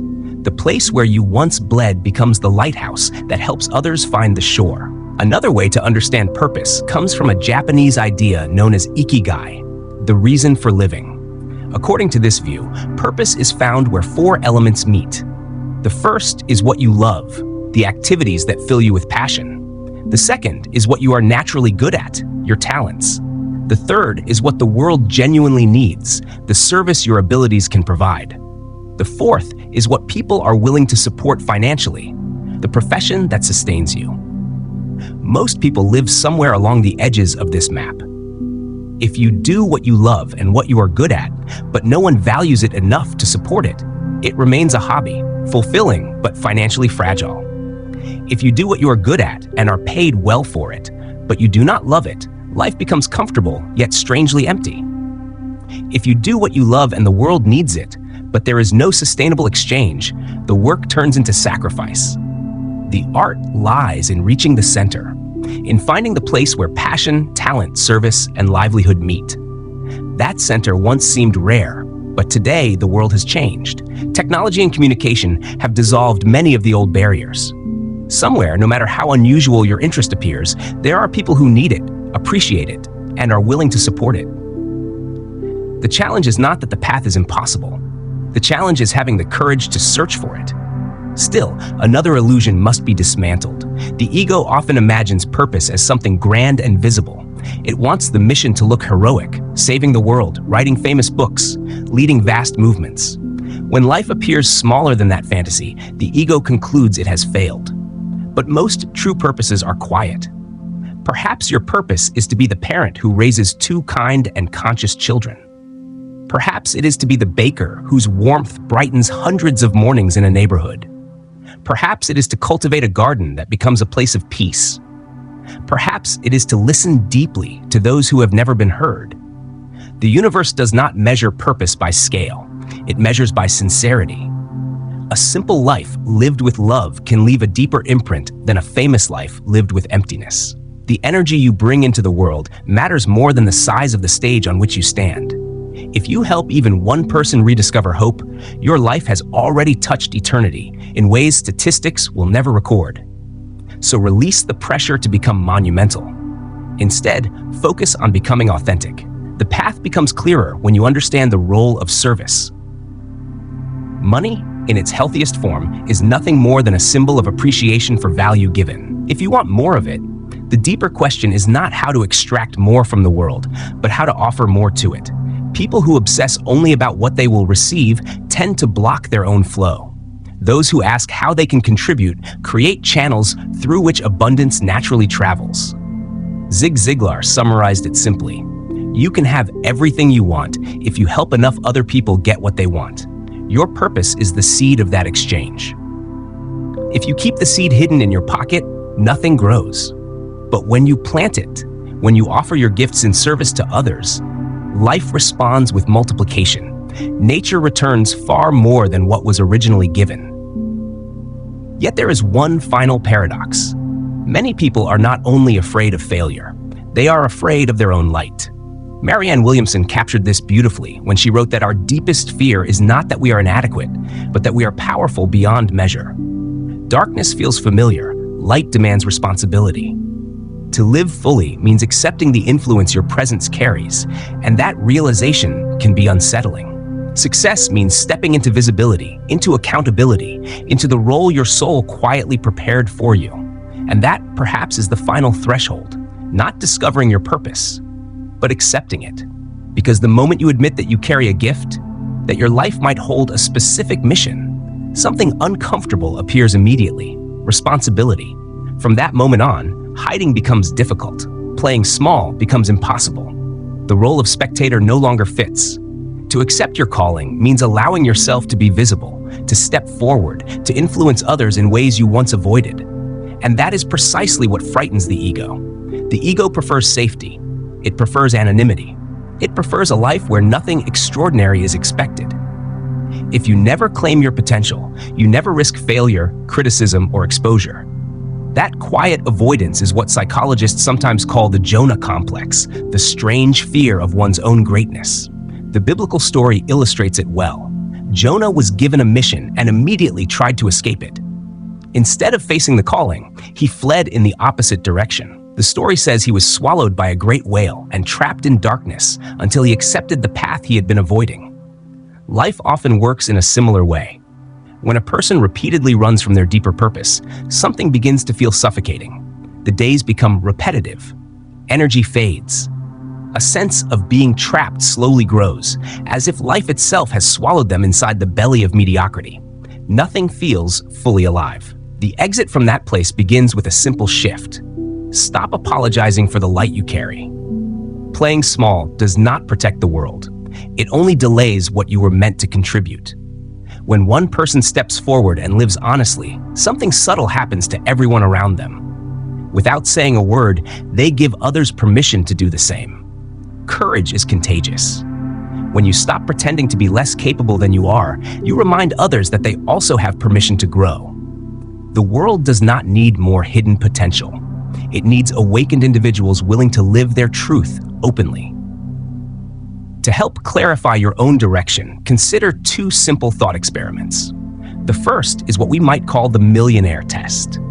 Imagine that today you suddenly received enough money to live comfortably for the rest of your life. There would be no pressure to work for survival. During the first year, you might travel, rest, or enjoy the freedom. But eventually something would happen: boredom. Human beings are not designed only to consume comfort. They need to create, contribute, and express. So ask yourself honestly, once the novelty fades, what would you feel drawn to do simply because it brings meaning? Would you write stories, teach others, design things, help animals, cook meals, restore nature, mentor young people? Whatever activity you would willingly do without financial necessity often points toward your deeper vocation. The second reflection is the rage test. What problems in the world disturb you the most? What injustices make your stomach tighten when you see them? Perhaps it is cruelty toward animals, corruption in politics, environmental destruction, inequality in education, or the way people treat each other with indifference. That emotional reaction is not random. Anger, when it is conscious and compassionate, can act like a compass. The things that outrage you often reveal the problems you are meant to address. Where you feel the strongest emotional response, you usually carry an internal vision of how things could be better. That vision is the seed of contribution. Many people discover their work precisely at the point where their frustration with the world becomes too strong to ignore. As awareness deepens, the relationship with purpose also evolves. At the first stage, a person lives as a victim. Life appears to happen to them. Circumstances, luck, and external forces seem to control everything. Survival becomes the main goal. At the second stage, the person becomes a creator. They begin to understand that their choices shape their reality. Personal development, ambition, and the pursuit of success emerge. This stage can bring achievement, wealth, and independence, yet it still centers mainly on the individual. Then a third stage appears, the stage of the channel. Here the question changes. Instead of asking, "How can I succeed?" the person begins asking, "How can life move through me?" The ego loosens its grip. Rather than forcing outcomes, the individual allows their abilities to become instruments of something larger.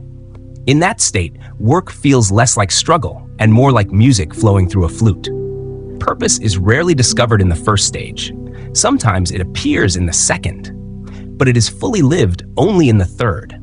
And now we arrive at the quiet moment where these reflections become personal. Soon, the words will end. The voice guiding you through these ideas will fade, and silence will return. In that silence, you will once again be alone with your own thoughts. That moment is where everything truly begins.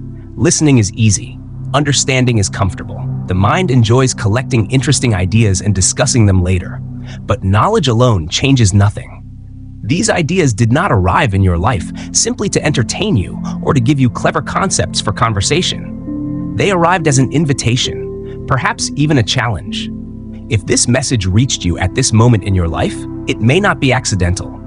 Countless invisible factors brought this information to your attention: timing, curiosity, circumstance, coincidence.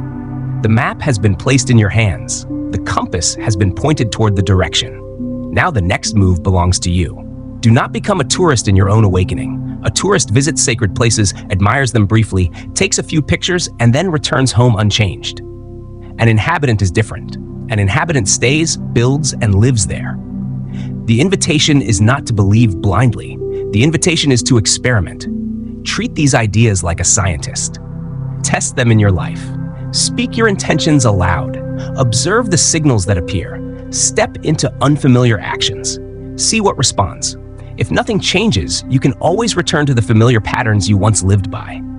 But if even a fraction of this is true, then you already hold something powerful, the possibility of breaking the invisible walls that once defined your limits. One final thing to remember: the world has a strong inertia. Tomorrow, the routine will try to pull you back to sleep. News, opinions, fears, and old habits will attempt to reclaim their territory in your mind. Protecting your clarity will require discipline. Guard your state of mind like someone defending a fortress. Because once awareness awakens, the only real danger is forgetting. You are not the same person who opened chapter 1. Something subtle but irreversible has shifted inside you along this journey.